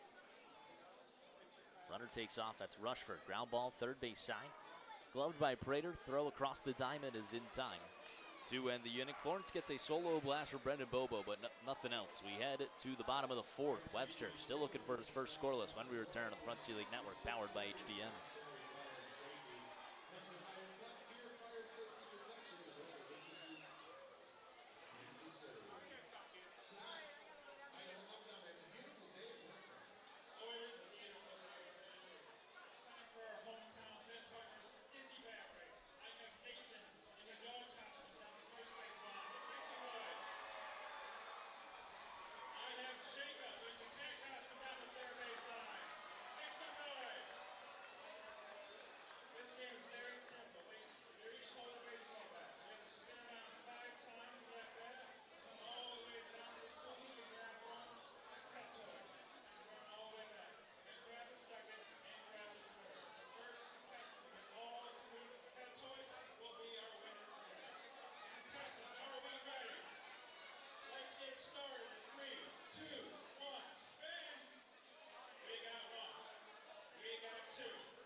Four, 5, 6 to up for Schaumburg. Webster on the mound once again. Florence trailing 6-3.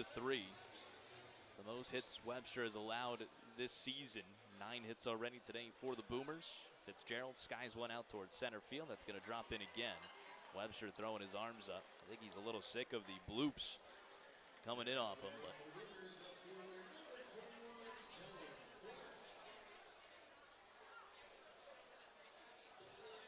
that's how Schaumburg starts the inning. Y'alls get one back. They trail 6-3. Kellum Clark has been on base twice today, a single and a walk. Double play would do numbers for this Florence squad. First pitch, Ground ball up the middle, off of Baker's glove, taking a tough hop and goes into center field. Fitzgerald on the way to third. Nothing going right for Florence today. That's a base hit. There was your double play. Runners at the corners, 2 pitches into this one. Nobody out.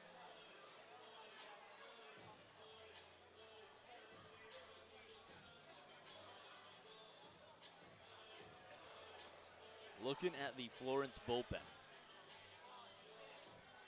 McAvoy's the lone pitcher that hasn't thrown. That's your best reliever. And now Florence is kind of in the position that the 2022 Padres were in. My best reliever is also my closer. And, you know, to get to the closer, you obviously have to be winning into the 9th.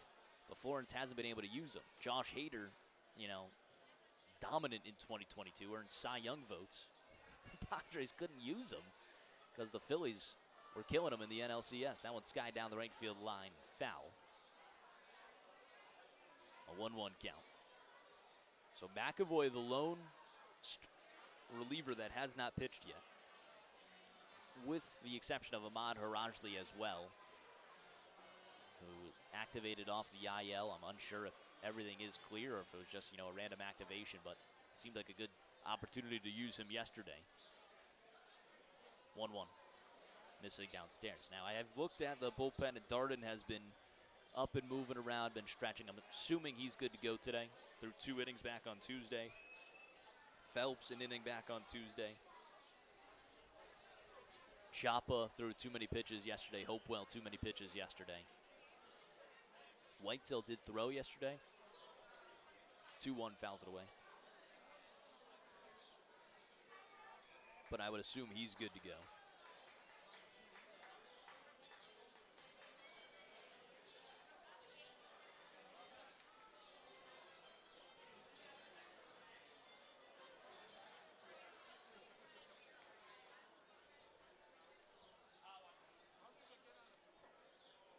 Runners at the corners, nobody out. 2-2. Sky down the right field line and foul.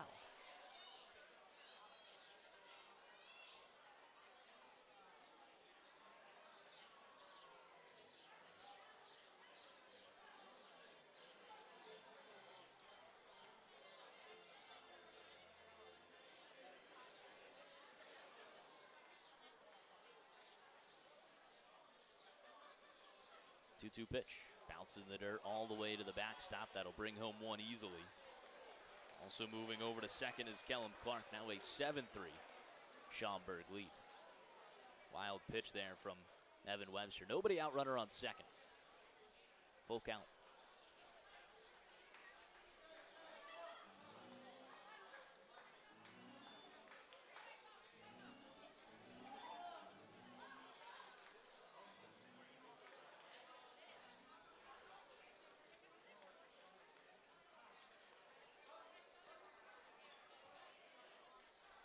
Payoff pitch, swing and a miss. Down on strikes, just the second K of the day for Webster. It's 89 miles per hour low there. Brings up Will Prater. 1 for 2 with a single back in the third.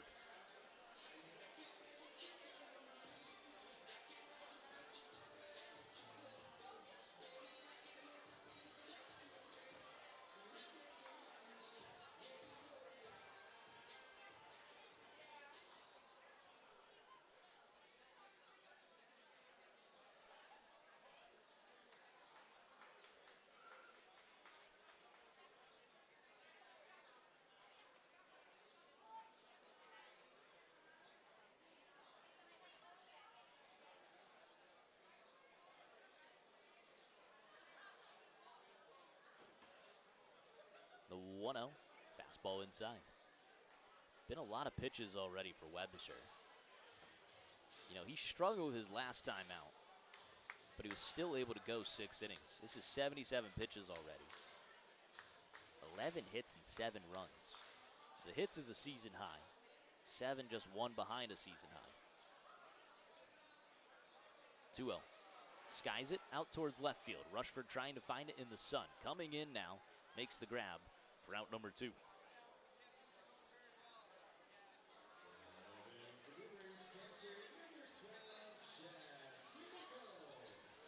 Brings up Jeff Nickel, who's 0 for 2 today.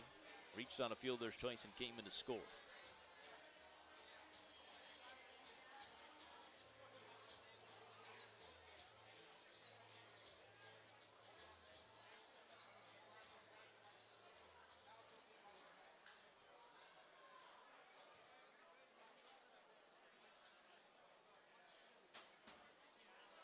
Ground ball, left side. Broussard gloves it. Throw across the diamond is in time to end the inning. A run comes in to score. 7-3 Schaumburg. We head to the top of the fifth. One return on the Frontier League Network, powered by HTM.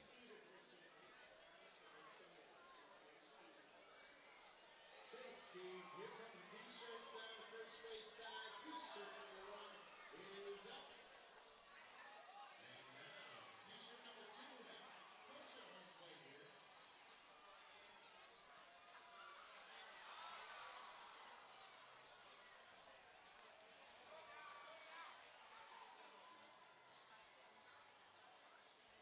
Here comes another T-shirt by home plate. And T-shirt number 4 towards third base. And I'll tell you what, I got a couple up here to give away. Who wants a couple more behind home plate? I'll toss them.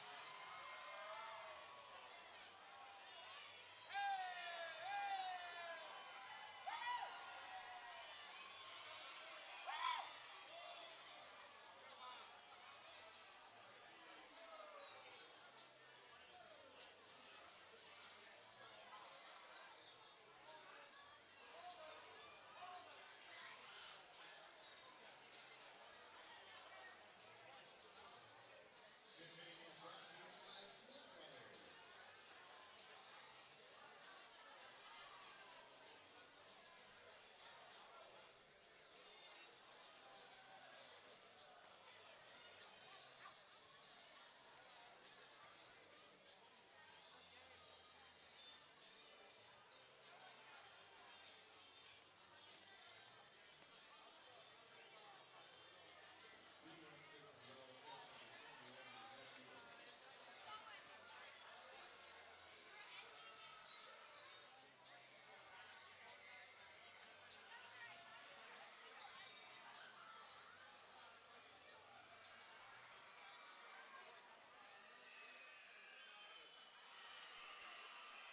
Top of the fifth, Florence back down 4. It's a 7-3 Schaumburg lead.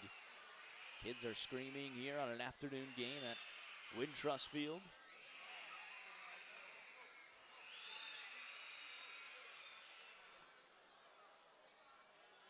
A 1-0 count to Zach Beadle. Fouls that one away.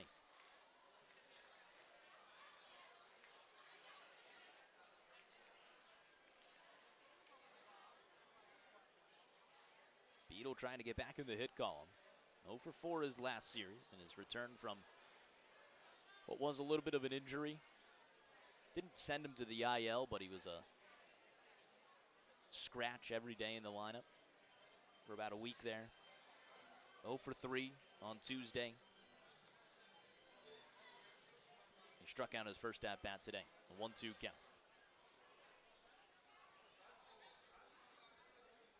One-two. This guy's a foul, so he's 0 for 8 since returning from that injury. Just got to see one go through, get him back into his hitting ways.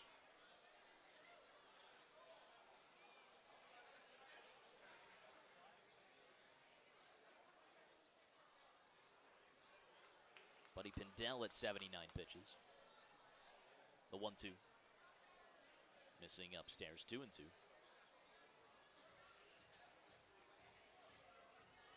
Schaumburg has scored in every inning against Webster.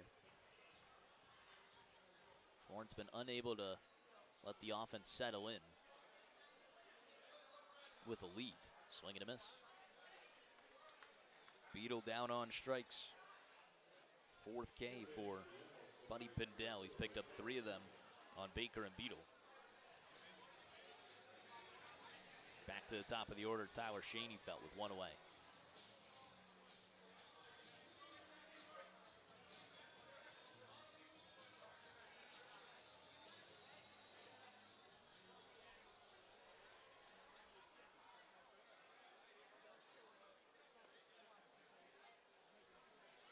First pitch misses upstairs.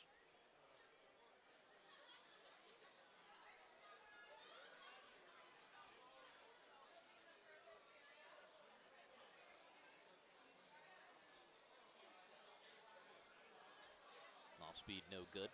Only one other game has been played so far. It was the New Jersey Jackals against Ottawa. 17-4 Jackals win. That had to feel good for them back at home. Win over the Titans, a big-time win. On skied out towards center field, shallow center. Beal coming in, he makes the grab for out number 2.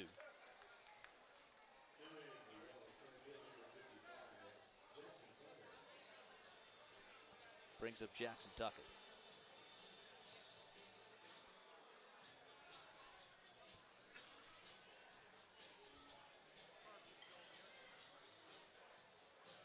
I want to say Florence needs to get Pindell out of this game, but Florence has not really done well against the Schaumburg bullpen yet this series either.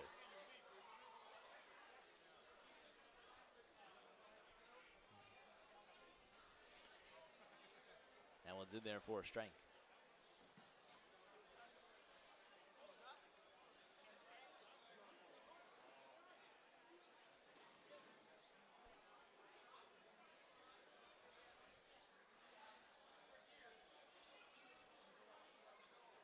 Oh, 1. Dots up the outer half. 0-2. Tucker 1 for 2 today. Single back in the first, he was picked off.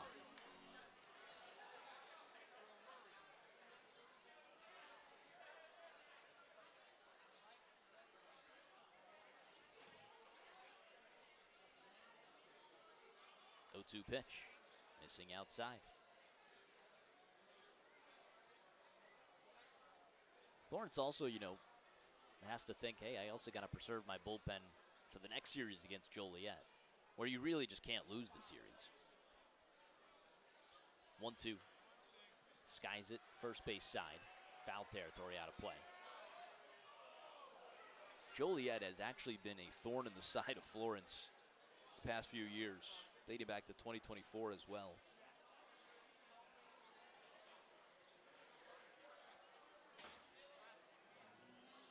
Y'all's probably not ideally set up the way they want to for that series. They're going to have a spot start from Zach Westcott against his former club after a relegation to the bullpen for the pitching coordinator for Florence. Then they'll go Casey Bargo. We'll see if he can deliver what he did on Sunday against Gateway. It was phenomenal. 1-2, skies it out towards right field. That's well hit. Andy Arena comes in on it. He's not going to be able to make it. It's going all the way to the wall. Tucker off on his way to second. He's going to turn and burn all the way to third. He'll be there without a throw. A 2-out triple for Jackson Tucker. His first triple of the season. Florence with a runner just 90 feet away and 2 outs for Hank Zeisler.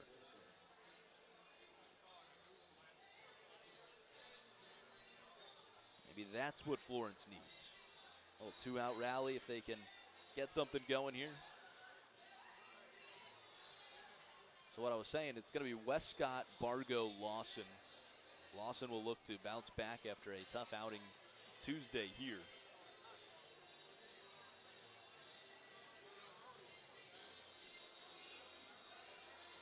But you'll need to rest the bullpen for that series in case anything does go haywire.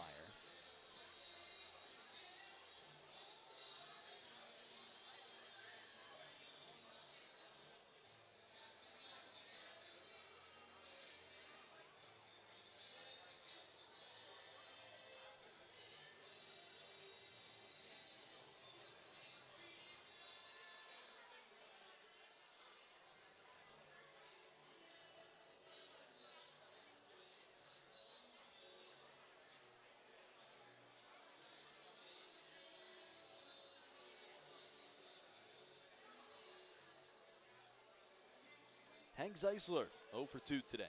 A runner at third. Jackson Tucker, first pitch to the captain. He ropes it into right center field for a base hit. An RBI single for Hank Zeisler. Florence gets another run. It's now a 7-4 ball game.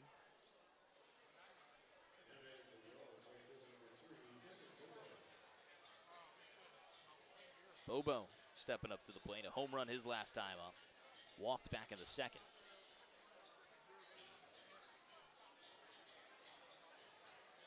Yalls will need some shutout innings on the other side of the ball if they can continue to try and chip away at this deficit.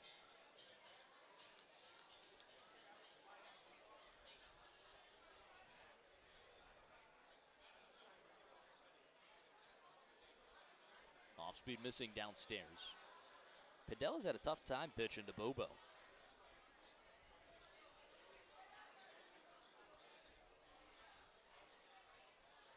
Put him down in a favorable count as well last time. There's a ground ball. Two-hopper over towards the second baseman, Livermore. Throw on to first is in time to end the inning. Florence picks up 2 hits, strands a runner at first, and brings home 1. We head to the bottom of the 5th. They trail 7-4 when we return to the Frontier League Network, powered by HDN.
Bottom of the 5th.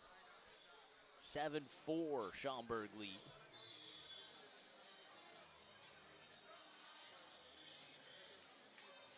Evan Webster back out for his 5th inning of work. Tony Livermore followed by the top of the order, Craig and Beal. 2 up for the Boomers. 1-0 count. Webster yet to throw a scoreless inning yet. That's what Florence really needs right now. Give your offense an opportunity to continue to chip away. That one's fouled back.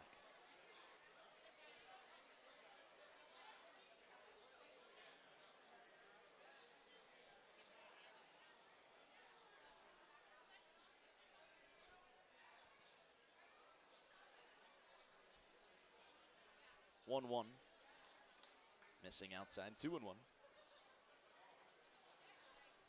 So it's just that game in New Jersey, and I believe they're playing a doubleheader.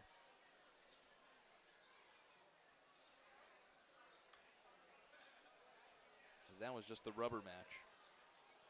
Yes, there should be another New Jersey and Ottawa game today.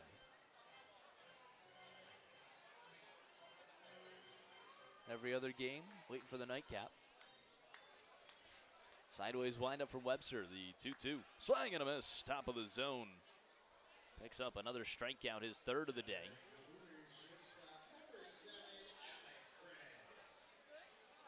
Back to the top of the order, and this is where Webster has struggled the most. Has not been able to put away Craig or Beal. They've both been on base all 3 times. Craig's 2 for 2 with 3 runs scored. Beal is 3 for 3 with 4 RBIs. First pitch to the lefty, a slider, catches the outer half in there for a strike.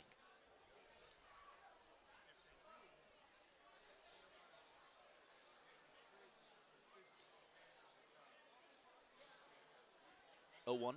That one's skying out towards left field. Rushford back now in, makes the grab for out number 2. First time putting down Alec Craig. That's a big time out there.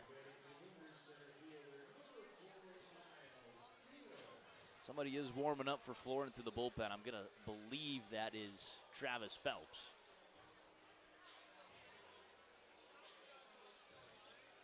And now they make a signal for Phelps maybe to sit down, and it would be Ahmad Harajli, who's taking his shirt off. Sorry, taking his, not shirt off, but taking his overcoat off. There's the ground ball over towards Baker. Throw on to first is in time. A 1-2-3 frame for Evan Webster, his best inning yet. We head to the top of the sixth. Florence trailing 7-4 when we return to the Frontier League Network, powered by HTN. Fans,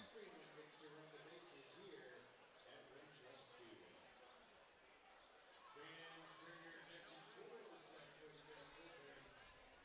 It is the Aegis Construction. Aegis Construction. Aerosol can race. We've got sunscreen in green, shaving cream in blue, Inceptor color red, tans. Bill, be careful. Be careful. When you might watch yourself. On your marks. Get set. Go! Here they go. Sunscreen in an early lead. Inceptor color, second, shaving cream in third. Sunscreen work backwards. That's a bad idea. That is bad strategy. Sunscreen regains the lead. Shaving cream in second. And down the stretch they come. Shaving cream has overcome the win. Oh, sunscreen! Here comes sunscreen! Shaving cream close. But sunscreen is going to hold on to win this one. Even despite his antics. The Sharp Foundation's quality craftsmanship, Aegis Construction is built on reliability, safety, and getting the job done. Your local team for roofing, siding, windows, and gutters. You make roofing. Pick Aegis. 6th name is sponsored by BEGER.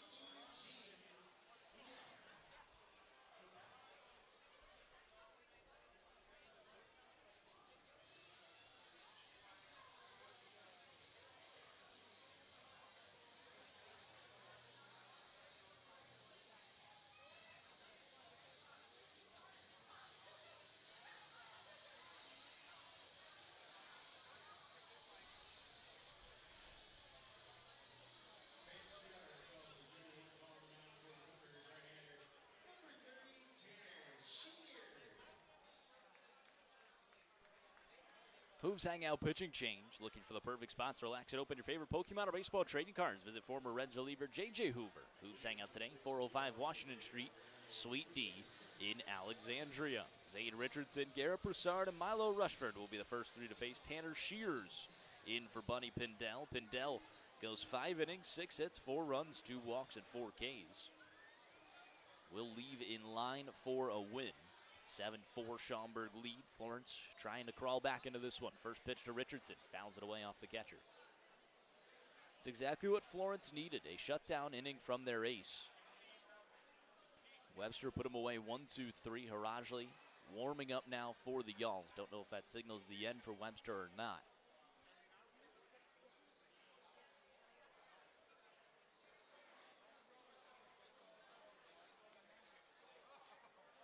0-1 as Richardson skies it out towards left field. In comes Clark. He slides and can't make the grab. On the way to first and just holding there is Richardson.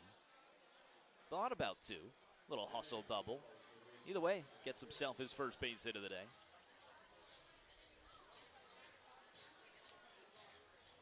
Brings up Garrett Broussard. Broussard 1 for 2.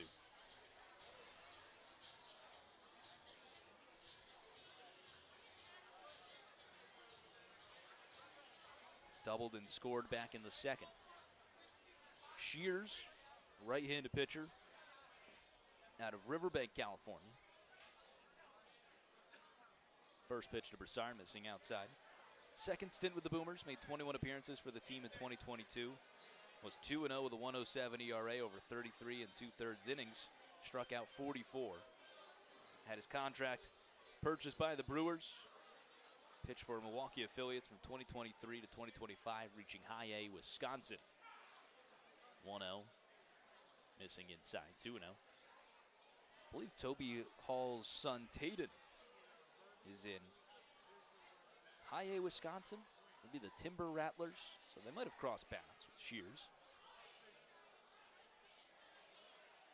The 2-0 in there for a strike. Toby's son, Tayden, I know did have a brief stint with the Biloxi Shuckers. Really nice stadium there in Biloxi, Mississippi.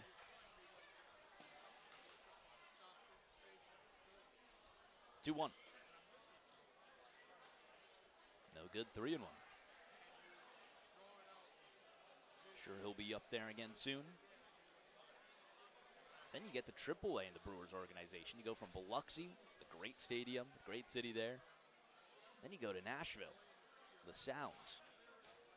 Have even more fun. 3-1, missing inside. And a 5-pitch walk to Garrett Broussard. Florence in business in the 6th. First and second, nobody out for Milo Rushford.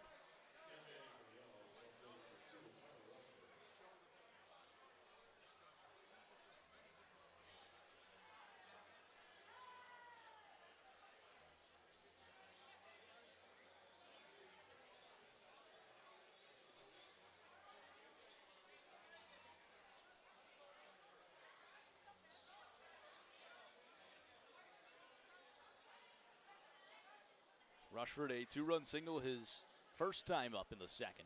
Fastball no good. Walked his last time up. He's 1 for 1 today, 2 times on base. Richardson at second, Broussard at first. Nobody out here in the top of the 6th. Rushford, the lefty against the righty Shears. 1-0. High, goes all the way to the backstop, all the way to third is Richardson, following behind Broussard over to second.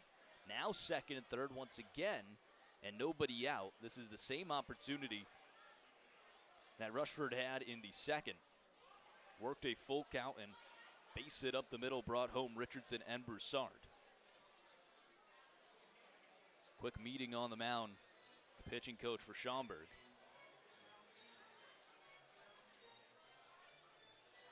Some loosening up in the bullpen for Schaumburg. Just some band work. Looks like a little bit of plyo ball action. Nobody up and throwing yet. Well, I do see the bullpen catcher now running to home plate, getting the pads on.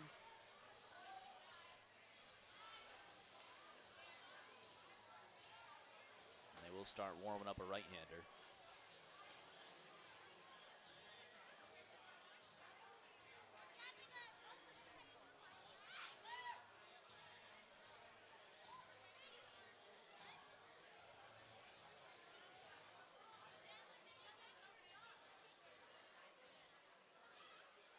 Two 2-0 the count to Rushford. Runners second and third and nobody out. The 2-0 pitch. Fastball dots up the outer half at 90 miles per hour.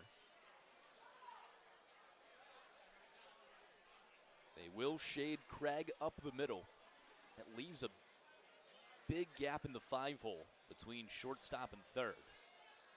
Craig is up the middle there, holding on Broussard. 2-1. Swing and a miss. Florence can get an easy run. It's the same, like I said, the exact same situation as last time. You get one run as long as you put it on the ground. This time, really, anywhere. Nobody's playing in on the grass. Last time, the corners were in. Third would be the hardest for Richardson to score. 2-2, swing and a miss. Rushford down on strikes.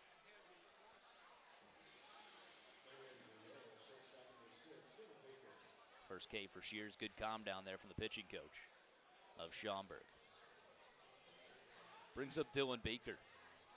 Florence needs to get something from Baker, who's 0 for his last 10 after a very good series in Gateway. Has not done anything here at Wintrust Field.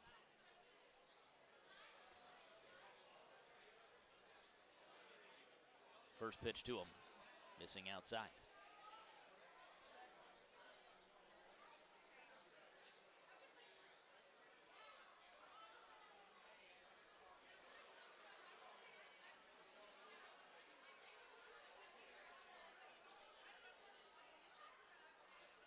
Y'all's trail 3. Can't let this opportunity slip. Second and third with nobody out. Now there's just one away. Ooh. High and inside at the head of Baker. A little matrix move to get out of the way of that one. 92. Same thing for Baker. Ball in play. Brings home a run.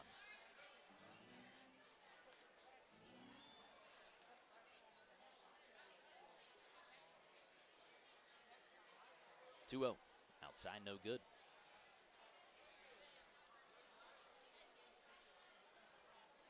3-0 count. Probably a red light the entire way here, I would assume.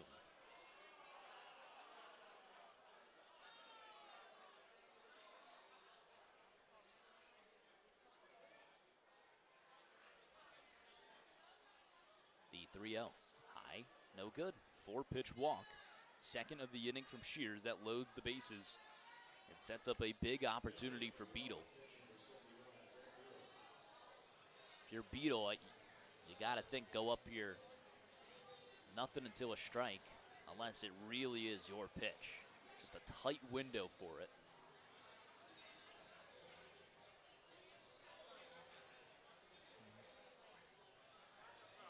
Bases loaded, one away. Double play back in order here, so not as easy as a job as Rushford and Baker had it.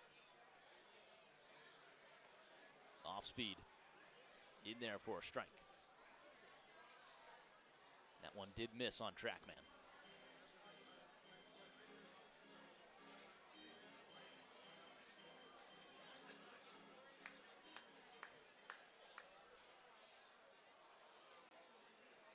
Oh, 1.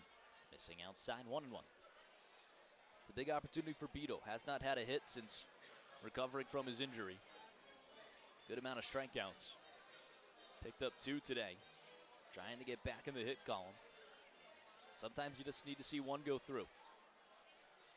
What a big one it would be. Probably bring home 2 runs with Broussard's speed at second. The 1-1 pitch. Grounded foul down the third base line, 1-2.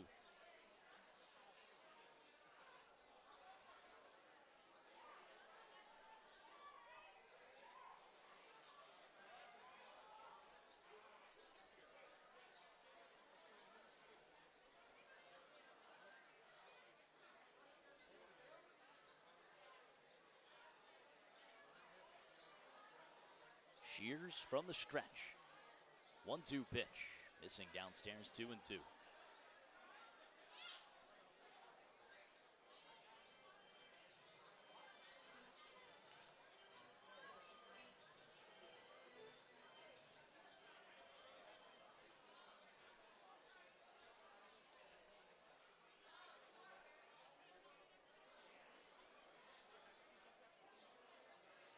Two-two. Beetle skies it, foul down the right field line. We'll do it again. Stays alive there, spoiling off 92 low. Arajli continues to throw, and with each pitch, it seems like Webster probably out of this game.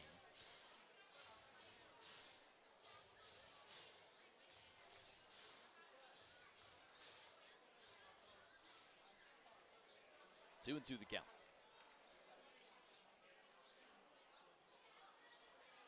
2-2, skies it high, out towards shallow center field. Not going to be deep enough for a sac fly. Livermore backpedaling, he makes the grab. Nobody moves.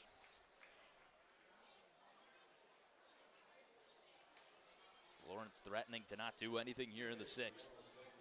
2 away with the bases loaded. Tyler Schoenfeld steps up to the plate.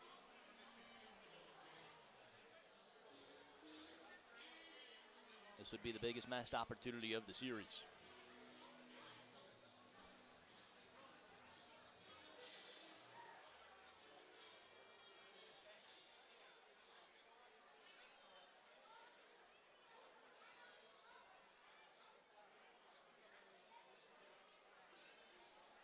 Schoenfeld come through. First pitch to him.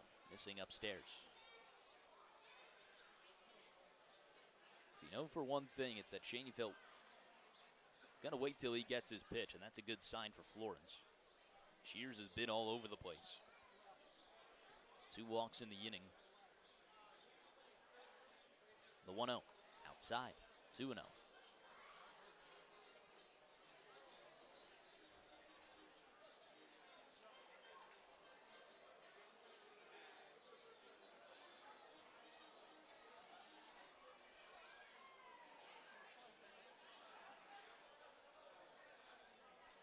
Shears has his sign, the 2-0. In there for a strike at 91. I was going to say, he looks like he's speeding himself up here. I guess working with a rush, fires in that strike. 2-1 count, 2 away, bases loaded. Top of the 6th, Florence trails 7-4. 2-1 pitch, fastball in there, 91 on the inner half. 4 fastballs in the at-bat here against Shaney Felt. What does he go to here?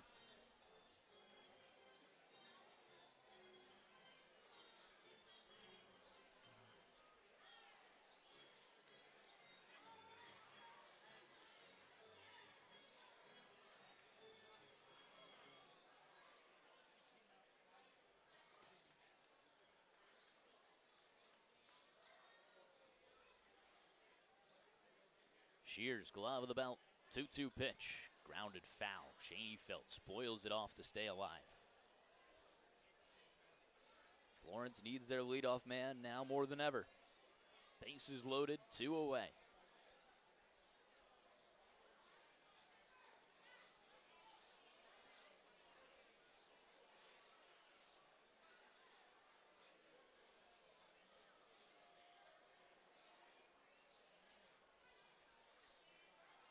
Two-two pitch again.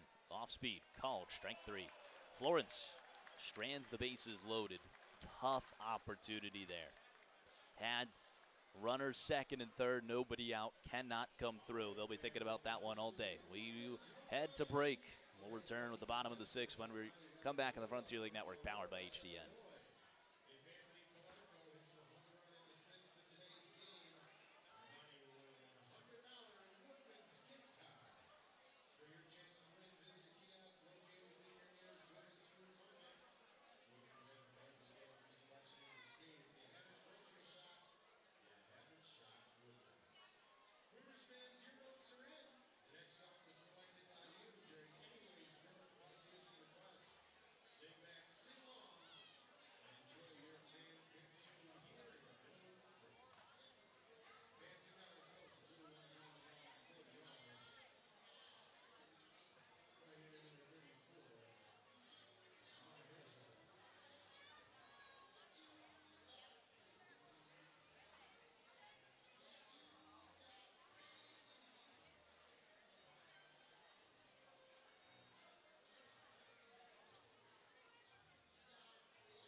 Lee's Famous Recipe Chicken pitching change with a new wing coming into the game. You can pick up the best swings of the tri-state area. Lee's Famous Recipe Chicken.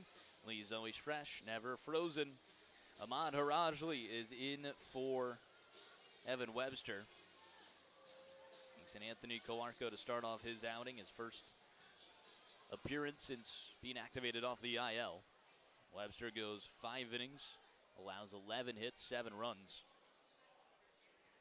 All of them earned. 3 Ks. 2 walks. The 1-0. Ground ball up the middle, over the glove. Nice play there from Harajli. Throw on to first is high, but Zeisler's able to keep his foot on the bag for out number 1. Really nice play there. A high hopper over the mound. And Ahmad Harajli, a little bit of a basket over the shoulder catch. Able to field that for a 1-3 put away. Brings up Kyle Fitzgerald. Singleton scored his last time up. He's 1 for 3. Florence let Schaumburg off the hook big time in the bottom or top of the 6th. Not only just a chance for any run, but a really good opportunity to tie the game. That one misses upstairs.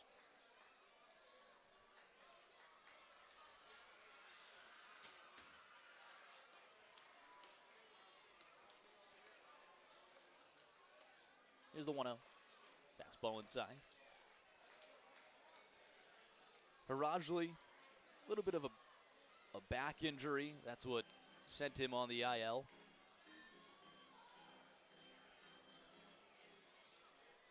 Called back spasms at first. That one misses outside. 3-0 count. Before the injury, 8 1/3 innings pitched. 15 hits, 7 runs, 6 walks, and 10 Ks. 3-0, missing upstairs, a 4-pitch walk to Kyle Fitzgerald. Going to bring up Kellen Clark, who's been on base all 3 times today. A 2-for-2 line with a walk.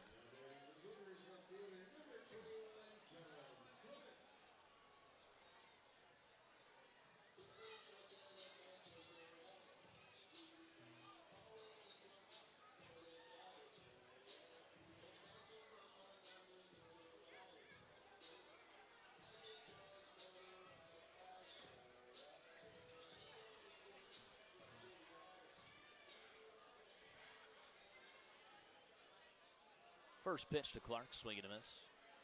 91 over the heart of the plate.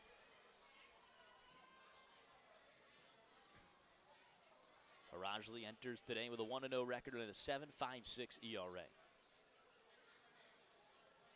What that 1-0 record tells me is that we finally got a stat change working for us. As that win originally belonged to Travis Phelps.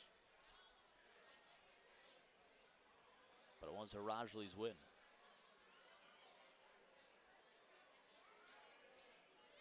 0-1, missing inside. That among a slew of other things that needed to be changed.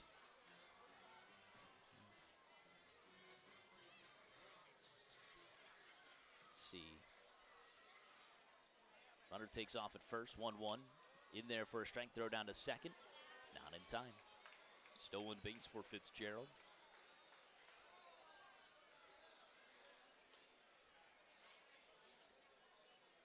Jackson Tucker's stolen bases still have not been updated. Should be at 14, actually, not 13.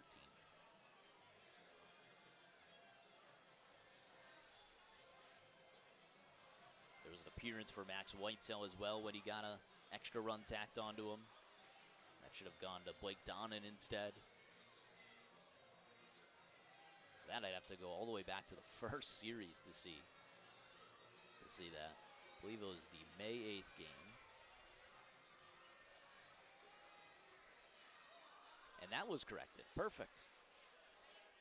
So Max Whitesell got that one removed. Now, that was when he had a 0 ERA. We asked for it to be removed. And, of course, he's allowed runs since then. 1-2. Missing upstairs. So that one's good. That's great. That's great to see.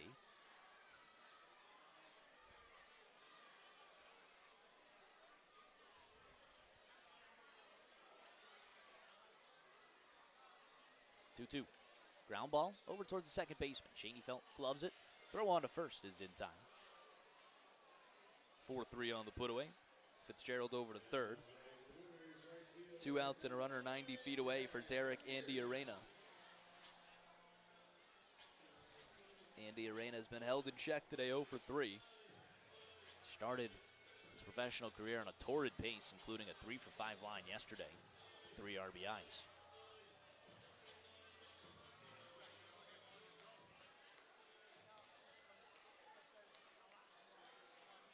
First pitch to him. Harajli, a bender that connects on trackman but not called.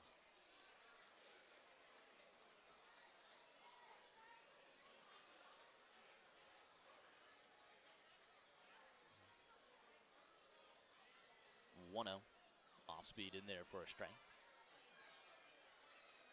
Back-to-back good off speeds there from Harajli.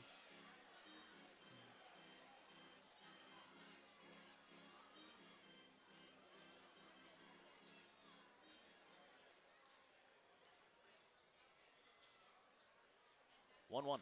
Ground ball. 2-hopper over towards Baker. Throw on to first is in time. 6-3 on the put-away. Harajli just gives up a walk. It strands him 90 feet away. We head to the top of the 7th. The Y'all still trail 3 when we return on the Frontier League Network, powered by HTN.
Top of the 7th. It's a 7-4 Schaumburg lead. Florence will start things off with Jackson Tucker. 2-hit day. Single and a triple his last time up. Came in to score in the 5th.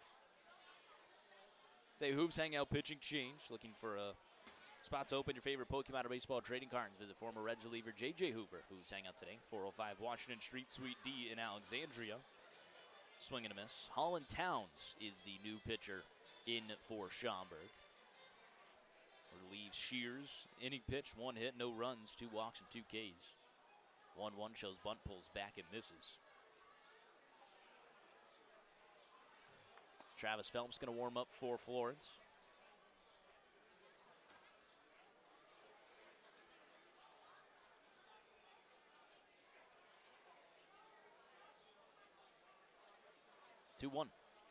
Off speed, top of the zone in there.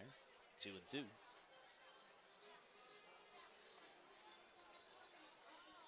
Florence with a big missed opportunity in the 6th when they stranded the bases loaded.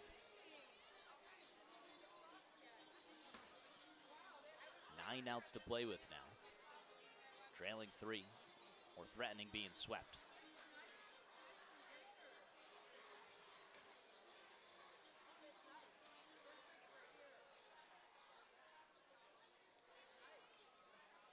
Two. Tucker skies it. Out of play.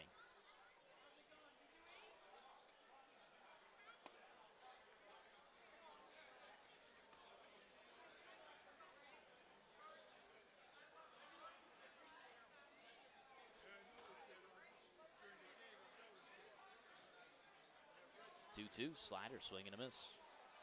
Tucker is down on strikes. Holland Towns mowed through Florence his last time out there. 1-2-3 inning. I believe he struck out the side as well.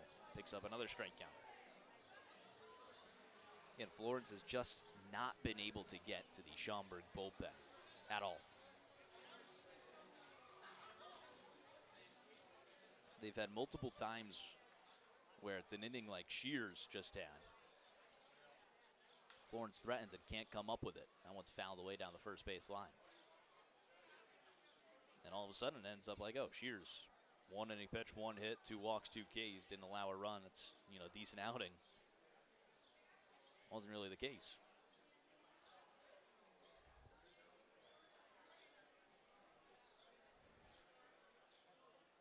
0-1 to Zeisler. Off speed. Ticks the bottom of the zone. 0-2. Zeisler a 1-for-3 line. RBI single in the 5th.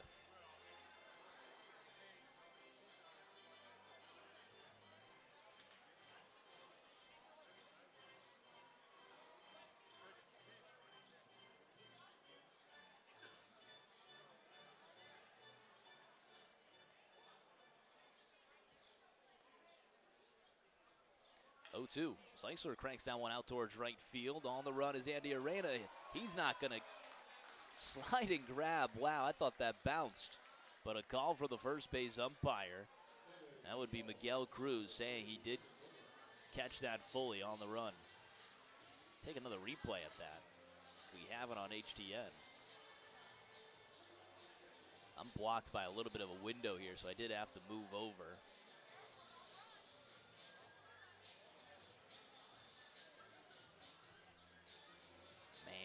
That's a good piece from Zeisler, too. 106 off the bat. Has not gone the way of Florence. Like I said, they'll be talking about that 6th inning.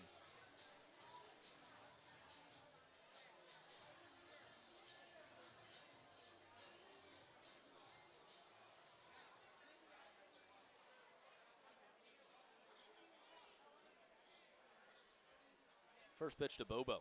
Slider inside, no good.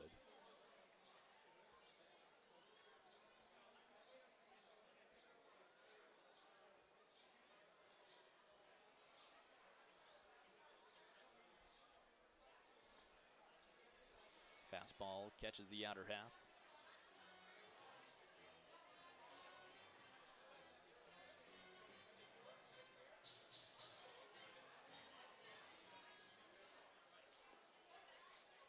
Fastball bottom of the zone in there for a strike. 79. Not fastball, off speed there. Changeup.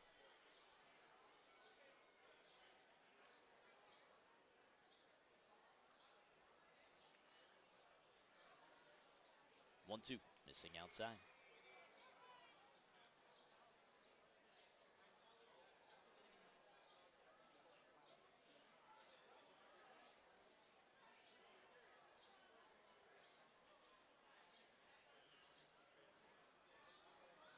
Two-two. That one's skied high down the right field line. Andy Arena all the way over.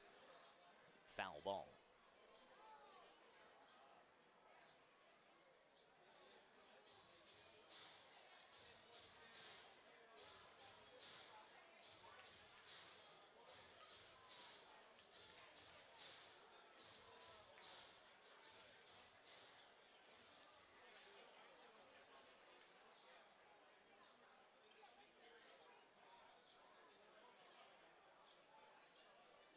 Two-two.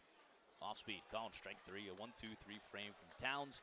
We head to stretch time at Wintrust Field when we return to the Frontier League Network, powered by HDM. Baseball. It is the Planet Fitness 7th inning stretch.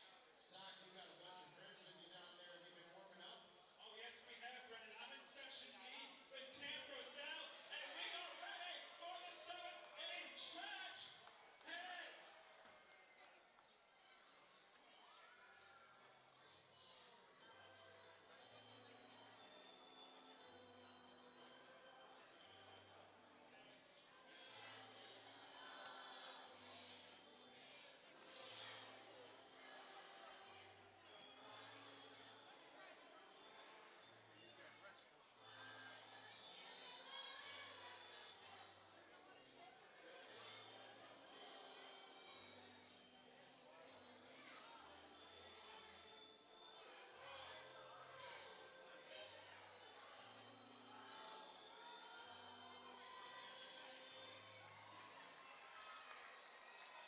All right, guys. What did we practice earlier?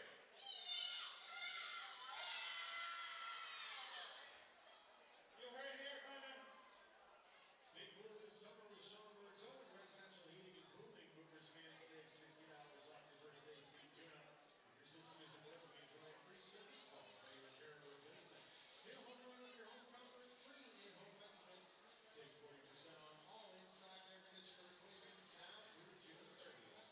For comfort, convenience, and care, give residential a call for your heating and air. Fans, we got ourselves a good one call on for the Y'alls right here, number 24, Travis Phelps. Leading off for the Bookers. Third baseman, number 10, Will Krieger.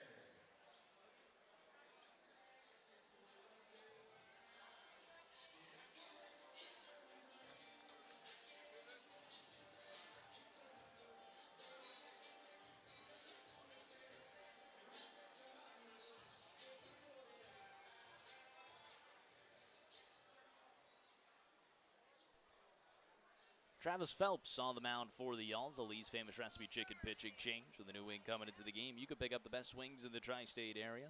Lee's Famous Recipe Chicken, always fresh, never frozen.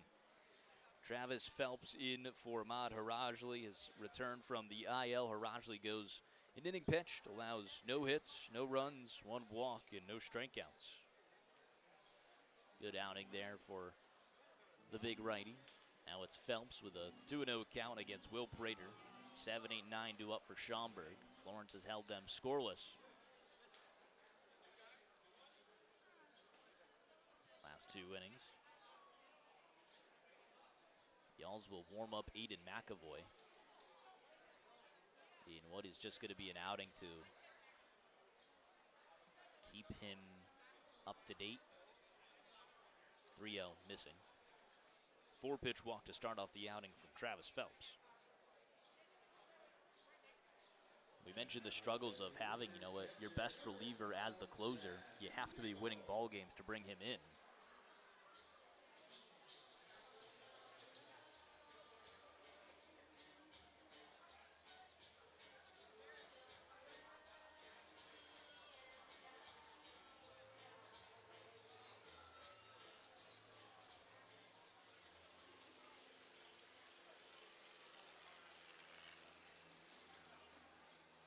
First pitch, missing outside. 5 balls to start off the outing for Phelps.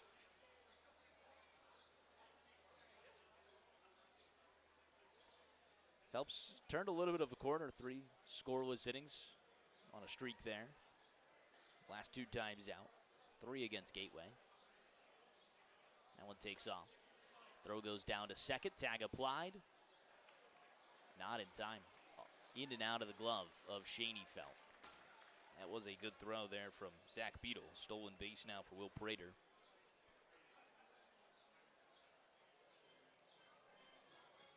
Sorry, that final outing for Travis Phelps was against Schaumburg.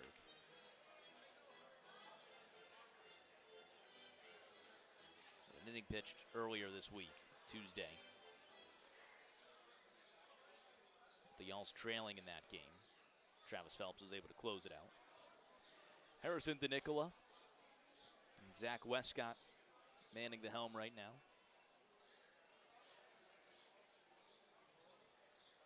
Toby Hall with a little bit of a sickness.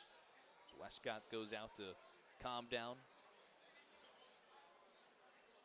the righty for Florence.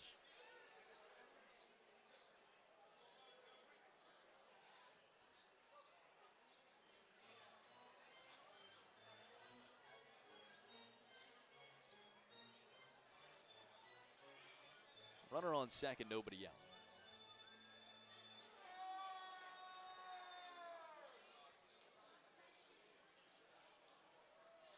2-0 the count. Missing downstairs. 7 balls to start off the outing here for Phelps. This is where he made his debut here in Schaumburg.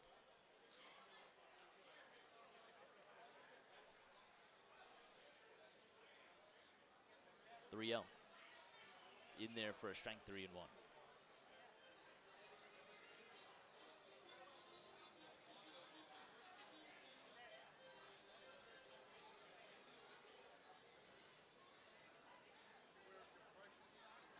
Runner takes off for third. Throw down, not in time.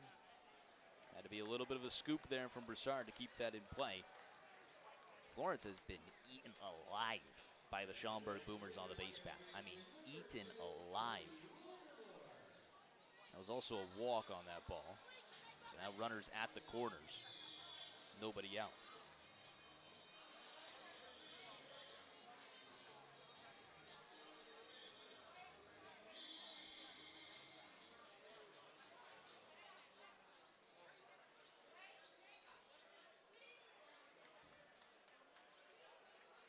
First pitch missing. 1-0 to Tony Livermore.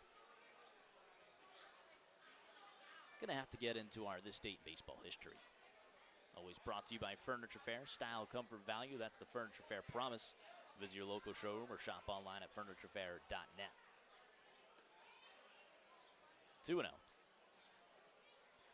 Hop in the time machine, looking back at June 18th and all years of baseball history. Some of the fun things that happened. 2-0. In there for a strike. Let's go to 1938. Babe Ruth is signed as a Dodgers coach for the rest of the season.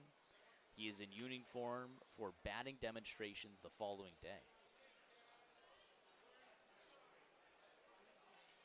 June 18th, 1938. That one skied out towards left field. In comes Rushford. He makes the grab on a line.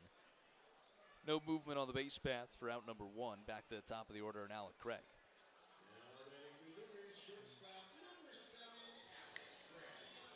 Let's go to 1953. This one's fun.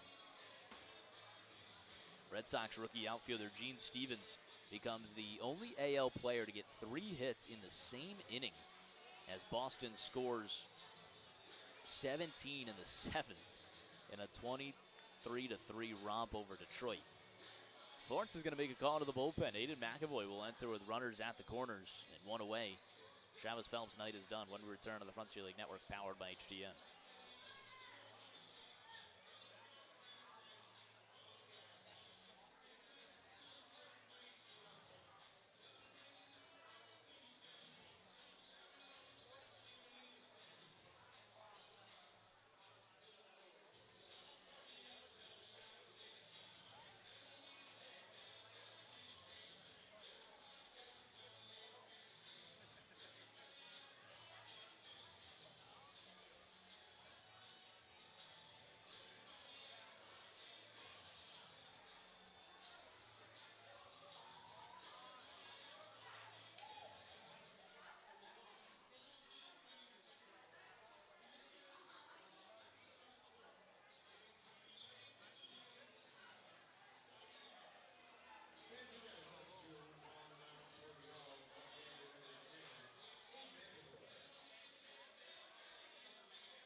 Back here in the bottom of the 7th inning, Aiden McAvoy is your Lee's Famous Recipe Chicken pitching change.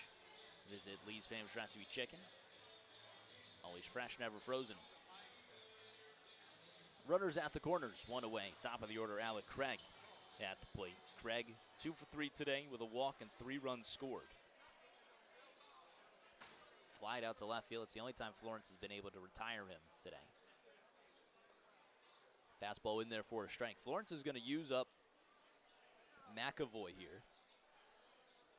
Unsure exactly on the plan. If you're going to want him to go an inning and 2/3, probably would render him unable to pitch tomorrow.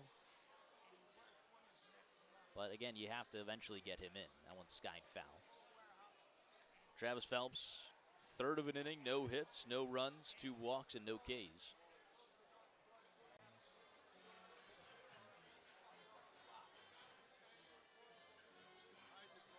Very tight leash there. Talking about this date in baseball history, Gene Stevens with 3 hits in the same inning. Boston scoring 17 in the 7th. 0-2, missing outside. Imagine being the broadcaster for that. The Red Sox sent 23 to the plate. 14 hits, 6 walks, 20 runners in succession before third baseman George Kell flies out to end it. My gosh. That sounds like a y'all's game. The 1-2. Slider misses low.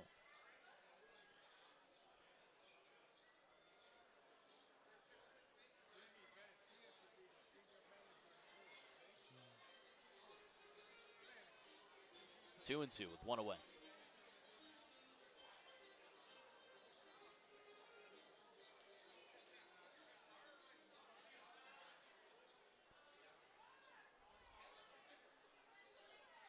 Two-two. Ground ball, right side, fielded on the backhand from Zeisler. Tossed to second one. Relay over to first.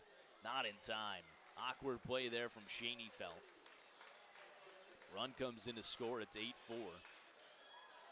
It'll be an RBI fielder's choice. Schoenfeld fielding that like a second baseman with his lead foot or his glove foot on the back of the base. Not able to stretch there, almost as if he was, fielding a throw down on a stealing attempt. Ready to tag. An awkward play. 2 away. 8-4 ball game. That run charged to Phelps. Runner on first and 2 outs now for Miles Beal.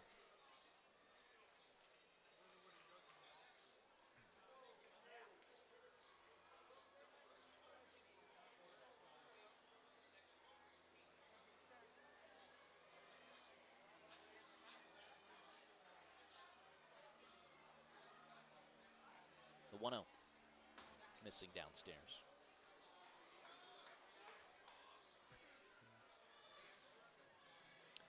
'60, the Giants, a big favorite to win the pennant in a preseason poll of writers. They changed managers, replacing Bill Rigney with Tom Sheehan. The team was 33-25 and trailed only Pittsburgh. At 66 years, 2 months, and 18 days, Sheehan is the oldest rookie manager in Major League history. 3-0 the count.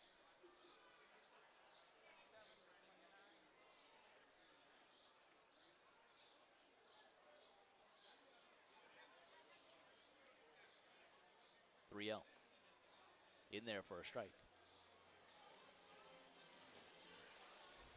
1962, Hank Aaron of the Braves reaches left center field bleachers at the Polo Grounds.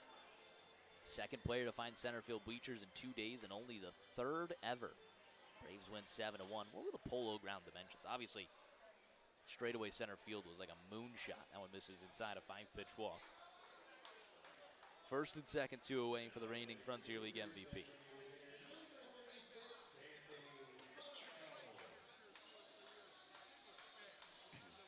So the Polo Grounds dimensions. Left field line was 279 feet. Jumps out to left center field at 450. Dead center's 489. Right center field 449. And the right field foul line 258. I mean, if you're pull side, you got an easy homer. But to go straight away center, I mean, you have to have a poke And what that homer from Hank Aaron was left center field, so about 450 plus feet. The hammer. 1-0. Ground ball, right side, gloved over by Zeisler. He'll race it over himself to end the inning. A run comes across against Phelps. It's an 8-4 Schaumburg lead as we head to the top of the 8th. Florence with 6 outs to play with when we return. Frontier League Network powered by HDN. Third base side.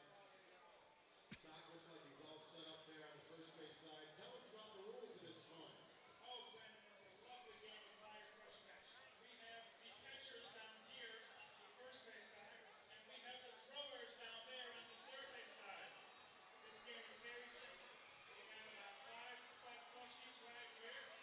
All they got to do is throw it to their partner and catch it in the fire shot basket.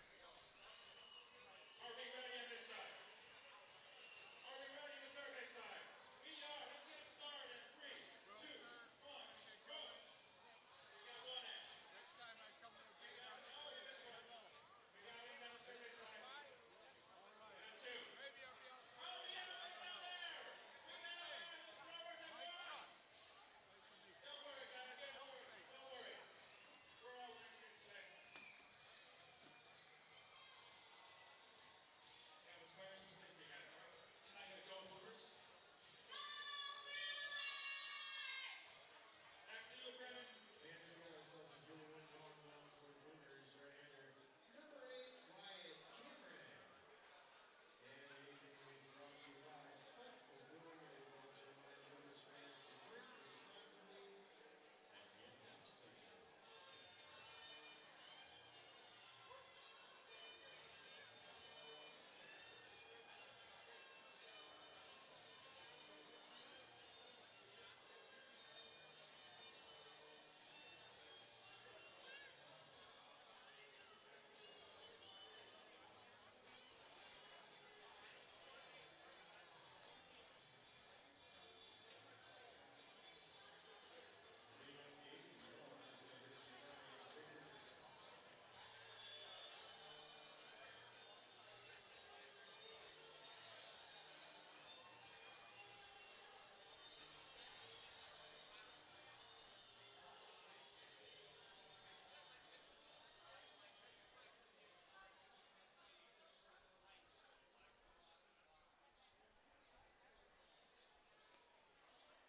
Top of the 8th. It's an 8-4 Boomers lead.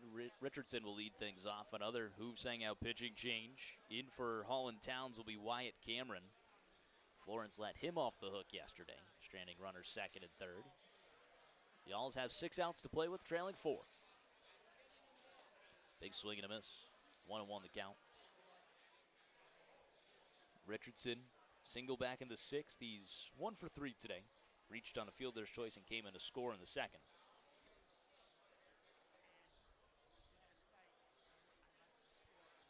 1-1, missing out.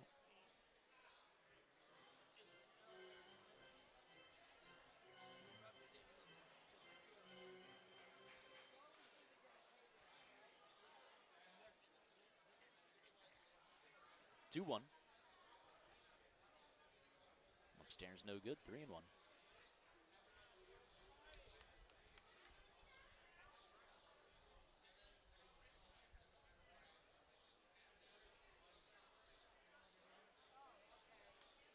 That one misses outside. A 5-pitch walk to Richardson. Start things off. Again, it was Wyatt Cameron yesterday. Good amount of walks. Had the 2, and Florence just stranded runners on base. Let him settle into the inning and ended up working a scoreless frame.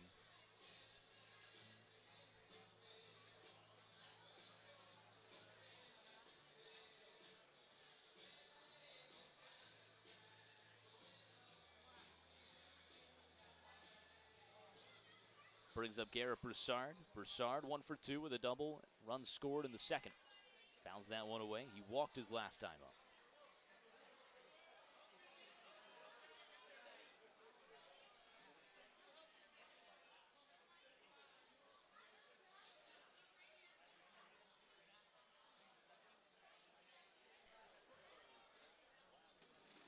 The 0-1. Broussard fouls it away again.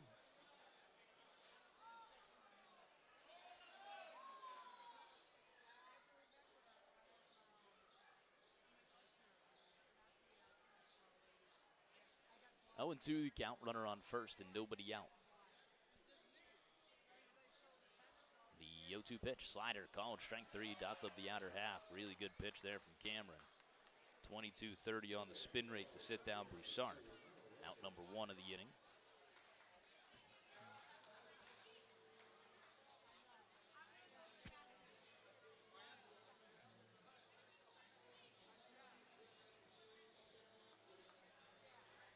Brings up Milo Rushford, a 1-for-2 day as well. 2-run single in the second.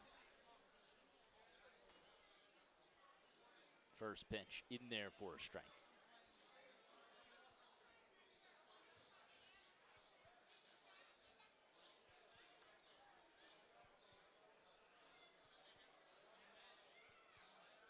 The 0-1 missing out. A 1-1 count.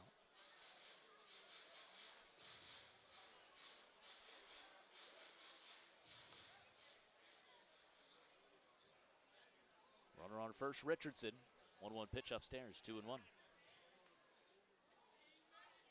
See if we have any good this day in baseball histories left. Already been through a few.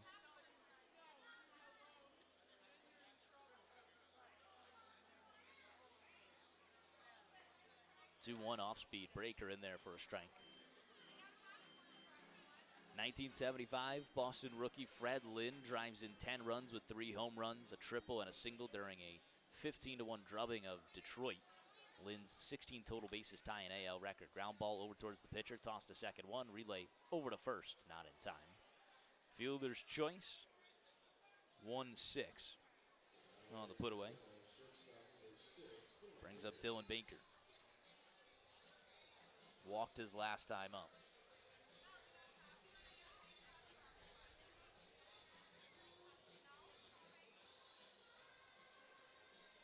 Y'all's down to their final 4 outs.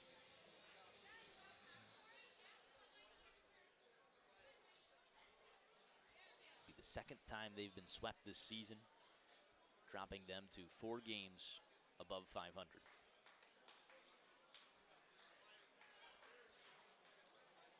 And just absolutely no action in the YouTube audio stream today. 0-1. Baker skies it foul.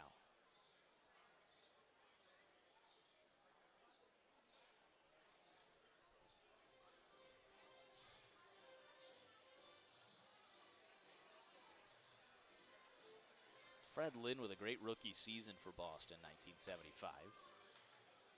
In state baseball history, had 16 total bases. Wow, amazing.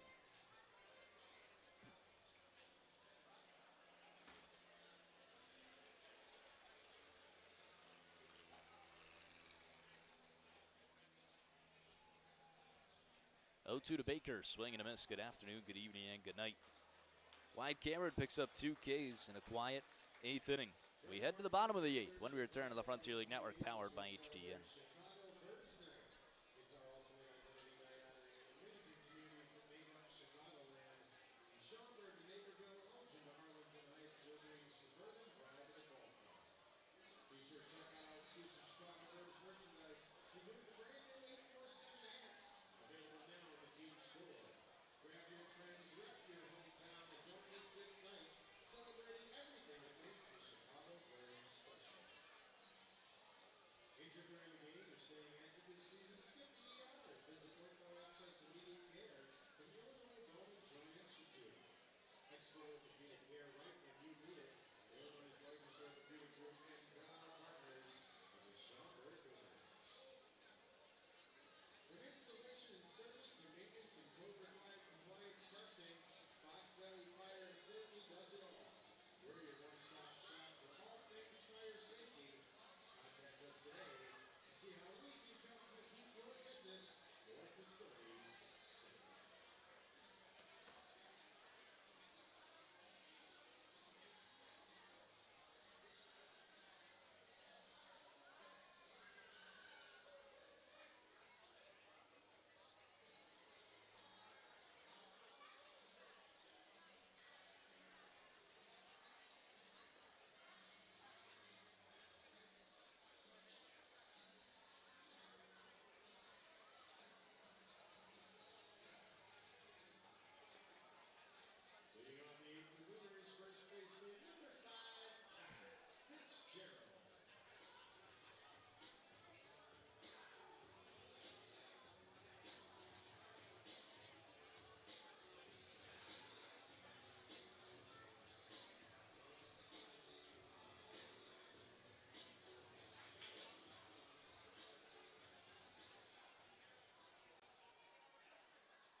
Bottom of the 8th, Florence trailing 8-4. Aiden McAvoy back out for another inning of work. Schaumburg Boomers, Kyle Fitzgerald, Kellum Clark, and Derek Andy Arena. 2 up, 4-5-6. 0-1. Slider in there. It's going to be interesting to see how Florence bounces back after this series. You go and you face a team in Joliet that on paper you should beat. They've played better of late. I don't think your pitching matchups are totally going to line up the way you want. So they'll really need something from Westcott. Hopefully he can bring back a little bit of that magic we saw last year and pitch a gem against his former club. The 0-2 missing upstairs.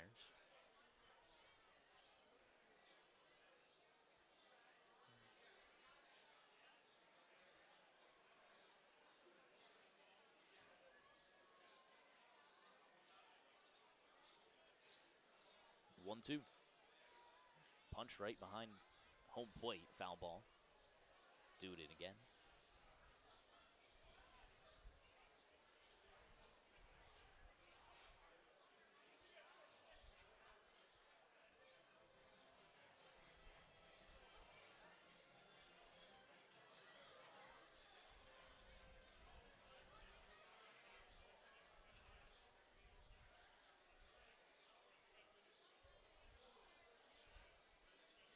One-two pitch, off speed, called, strike 3, dots up the outer half. First down of the inning, first K of the day for Aiden McAvoy. Brings up Kellum Clark. 2 for 3 with a walk.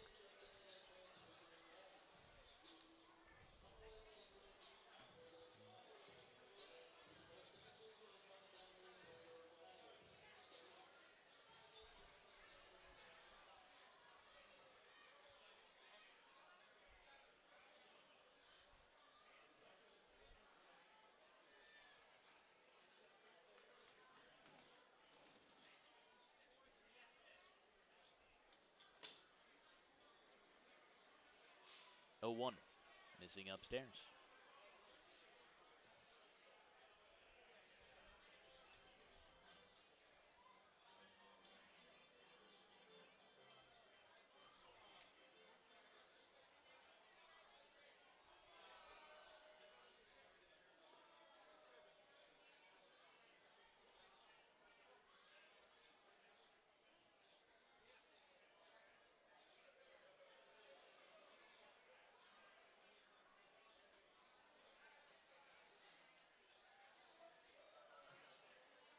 Two, 1. Punched out towards left field, right in front of Rushford for a base hit.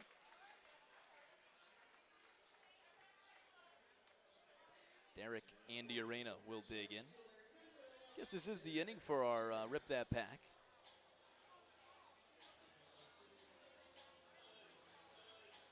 Let's change pace. We'll go over to one of our single packs of Top Series 2. 2026 Series 2. Pick these up at the lids at the local mall here.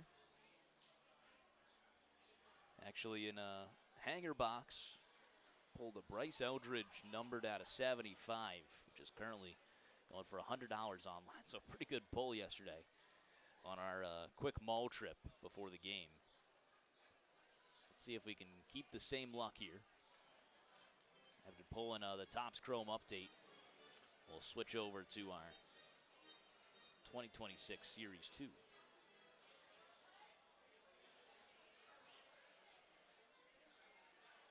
Oh, 1, missing outside. Doesn't look anything overly impressive. Just looking at the back cards. 1-1 count. 1 away with a runner on first. Starting off with Reynaldo Lopez, the Atlanta Braves. 1-1, fouls it away. Is he still having a great season? Started off hot. I don't know if he's still doing it. Might be injured. Javier Sanoja. Second season with the Marlins.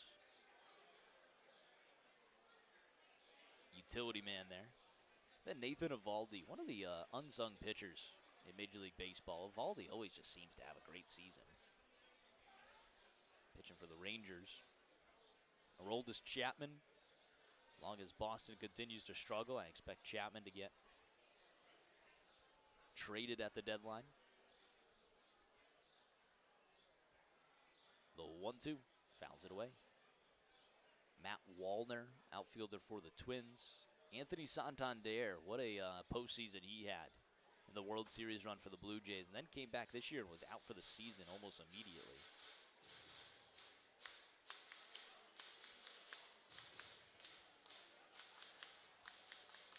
Miguel Rojas, speaking of the World Series, Rojas, the hero, tied the game in the ninth against Jeff Hoffman. The 1-2, missing downstairs, 2-2. Guy that used to be a thorn in the side of the Phillies when he was with the Marlins. Had a long career with the Marlins. He's actually been in the league since 2014. That's amazing. Yeah, 2020 at 304 for the Marlins.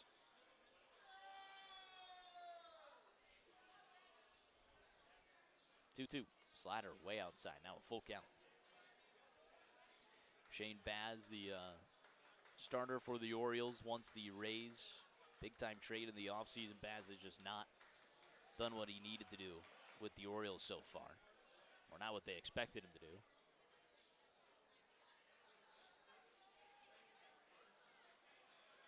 The payoff pitch. Fouls it away. He's a good rookie here. Kazuma Okamoto. Came over with Japan and now playing for the Toronto Blue Jays.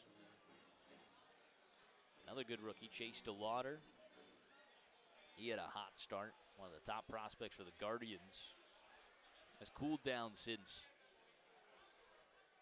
Runner takes off. The payoff pitch fouled away. One away with a runner on first. Florence trailing 8-4 in the bottom of the eighth. Lourdes Gurriel Jr. Final base guard, Michael Massey. Our first insert is a Jonah Tong rookie card, 75th year anniversary. Nothing special there. And then stars of the MLB, Cam Schlittler.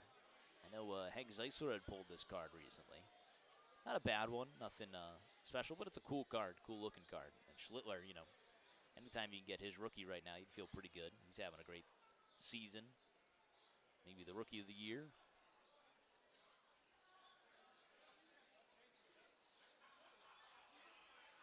Payoff pitch. Ground ball up the middle. Past the diving, or with a diving play is Shaney Felt. What a range there from the second baseman for Florence. Just gets the one out, a flip over to Baker covering at second. Fielder's choice 4-6 on the putaway. Really nice grab from Shaney Felt. Full extension on the backhand. Two away, runner on first. Andy Arena just swaps places with Clark as Will Prater will dig in. 1-for-3 line. Walked, stole two bases his last time up. Came in to score.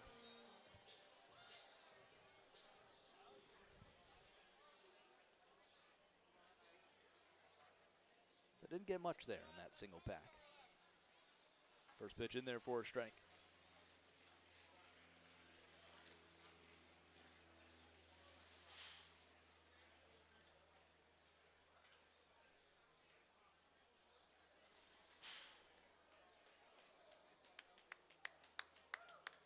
The 0-1. Missing there. 1-1 the count.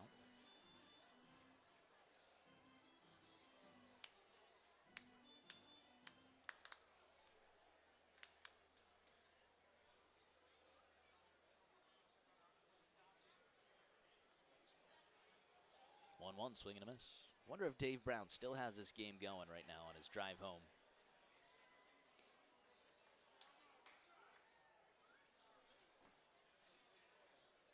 Hey, there's Melissa. Don't want you to feel lonely, Rory. Listen to hear Aiden pitch today. That's perfect. He's on the mound right now doing good. See if he can get this strikeout here. Melissa Hinkle. Here's the 1-2. Fastball called, strike three. Melissa picks up the strikeout there for her host son, Aiden McAvoy. 2 Ks in the inning and a scoreless frame for McAvoy heading to the top of the 9th. Florence, final chance. They trail 8-4 when we return to the Frontier League Network, powered by HDN. Brewers left-hander, number 20, Caleb Lytton.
Top of the 9th, Florence trailing 8-4. Zach Beadle will start things off for the Y'alls, 9-1-2. 3 outs to play with. The 0-1 punches it down the right field line. That's going to drop in for a base hit. Beadle going to round first and head for second. He'll be in there with a leadoff double. Florence not done yet. Zach Beadle gets in the hit column. Again, that one should feel good for him. His first hit since returning from the injured list.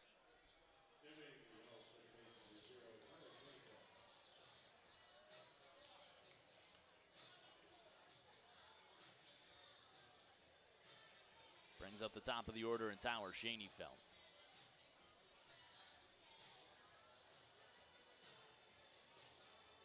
I believe that's Caleb Rydell on the mound. New pitcher for the Schaumburg Boomers. First pitch in there for a strike. Tyler Schoenfeld. Schoenfeld 0 for 4 today.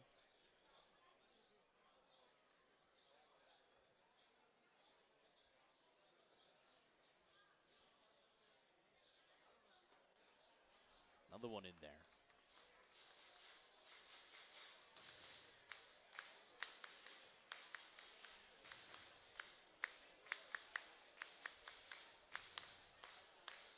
Called time.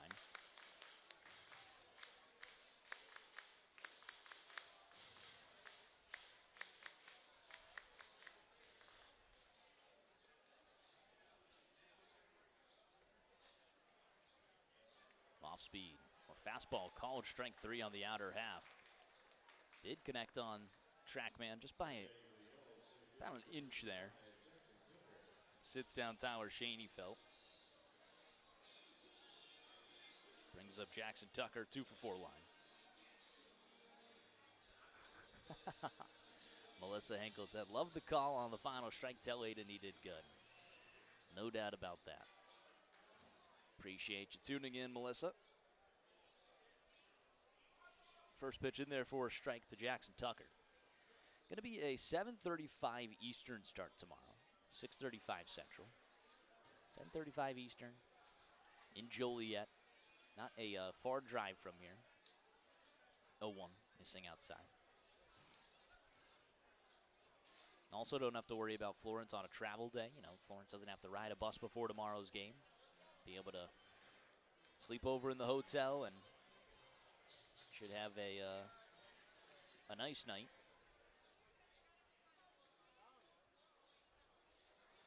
1-1, missing outside.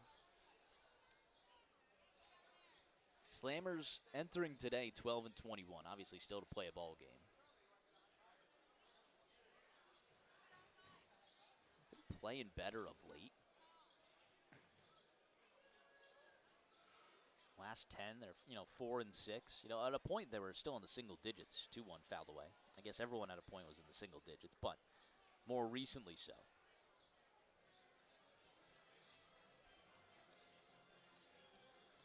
They'd be at the bottom of the Midwest Conference. Florence with a loss today. They'll sit firmly in third place, but definitely cementing themselves in third. The sweep here. Ground ball right side. Two-hopper over towards the second baseman. Throw on to first is in time. 4-3 on the put away. Beetle moves over to third. Florence down to their final out and Hank Zeisler. The Yalls could be as much as 6 games back from first. They'd still be, of course, it's odd to talk about it in June, but they'd still be in a playoff spot. Right now, that would be competing against the Otters, who would be ahead of them, and then these Boomers and the Windy City Thunderbolts. It'd be about 2 games of separation there. Florence will need to go, would need to go on a very crazy run to be able to catch the Wild Things. I'm assuming also probably sweeping a series against Washington to try and catch up to them. 0-1, swing and a miss. They play him 6 more times, all at Florence. Maybe it's possible.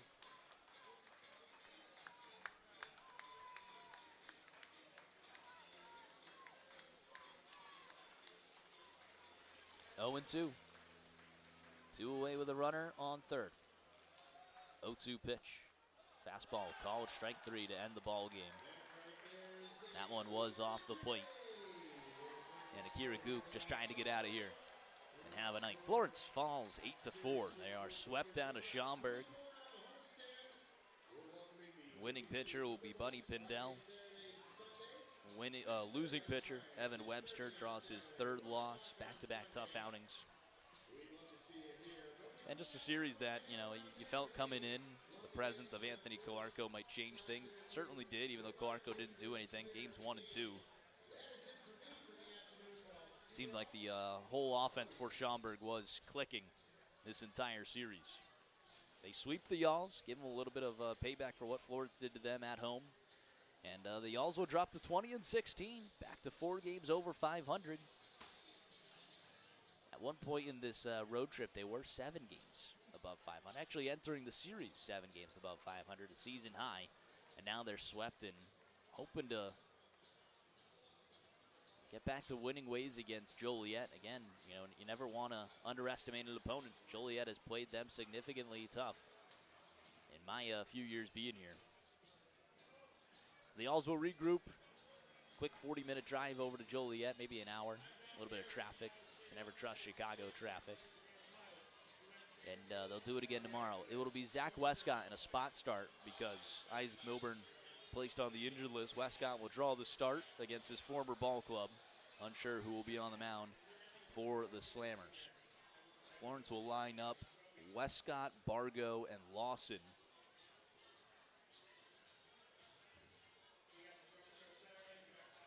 In that next series. A 7:35 Eastern, 6:35 Central for those of you tuning in to Home Team Network and the YouTube audio stream. That's when you guys can catch some more Florence Yalls baseball on a Friday night.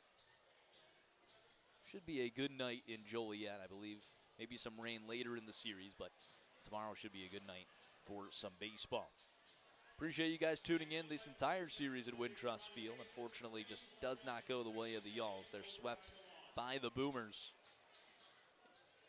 Fall to 20-16 on the season. That'll do it for us in the broadcast booth, whether you're listening to the Frontier League Network powered by HDN or the Florence Y'all's Radio Network. I appreciate you tuning in on this Thursday afternoon. Signing off from Wintrust Field, saying so long, and until next time, y'all have a good night.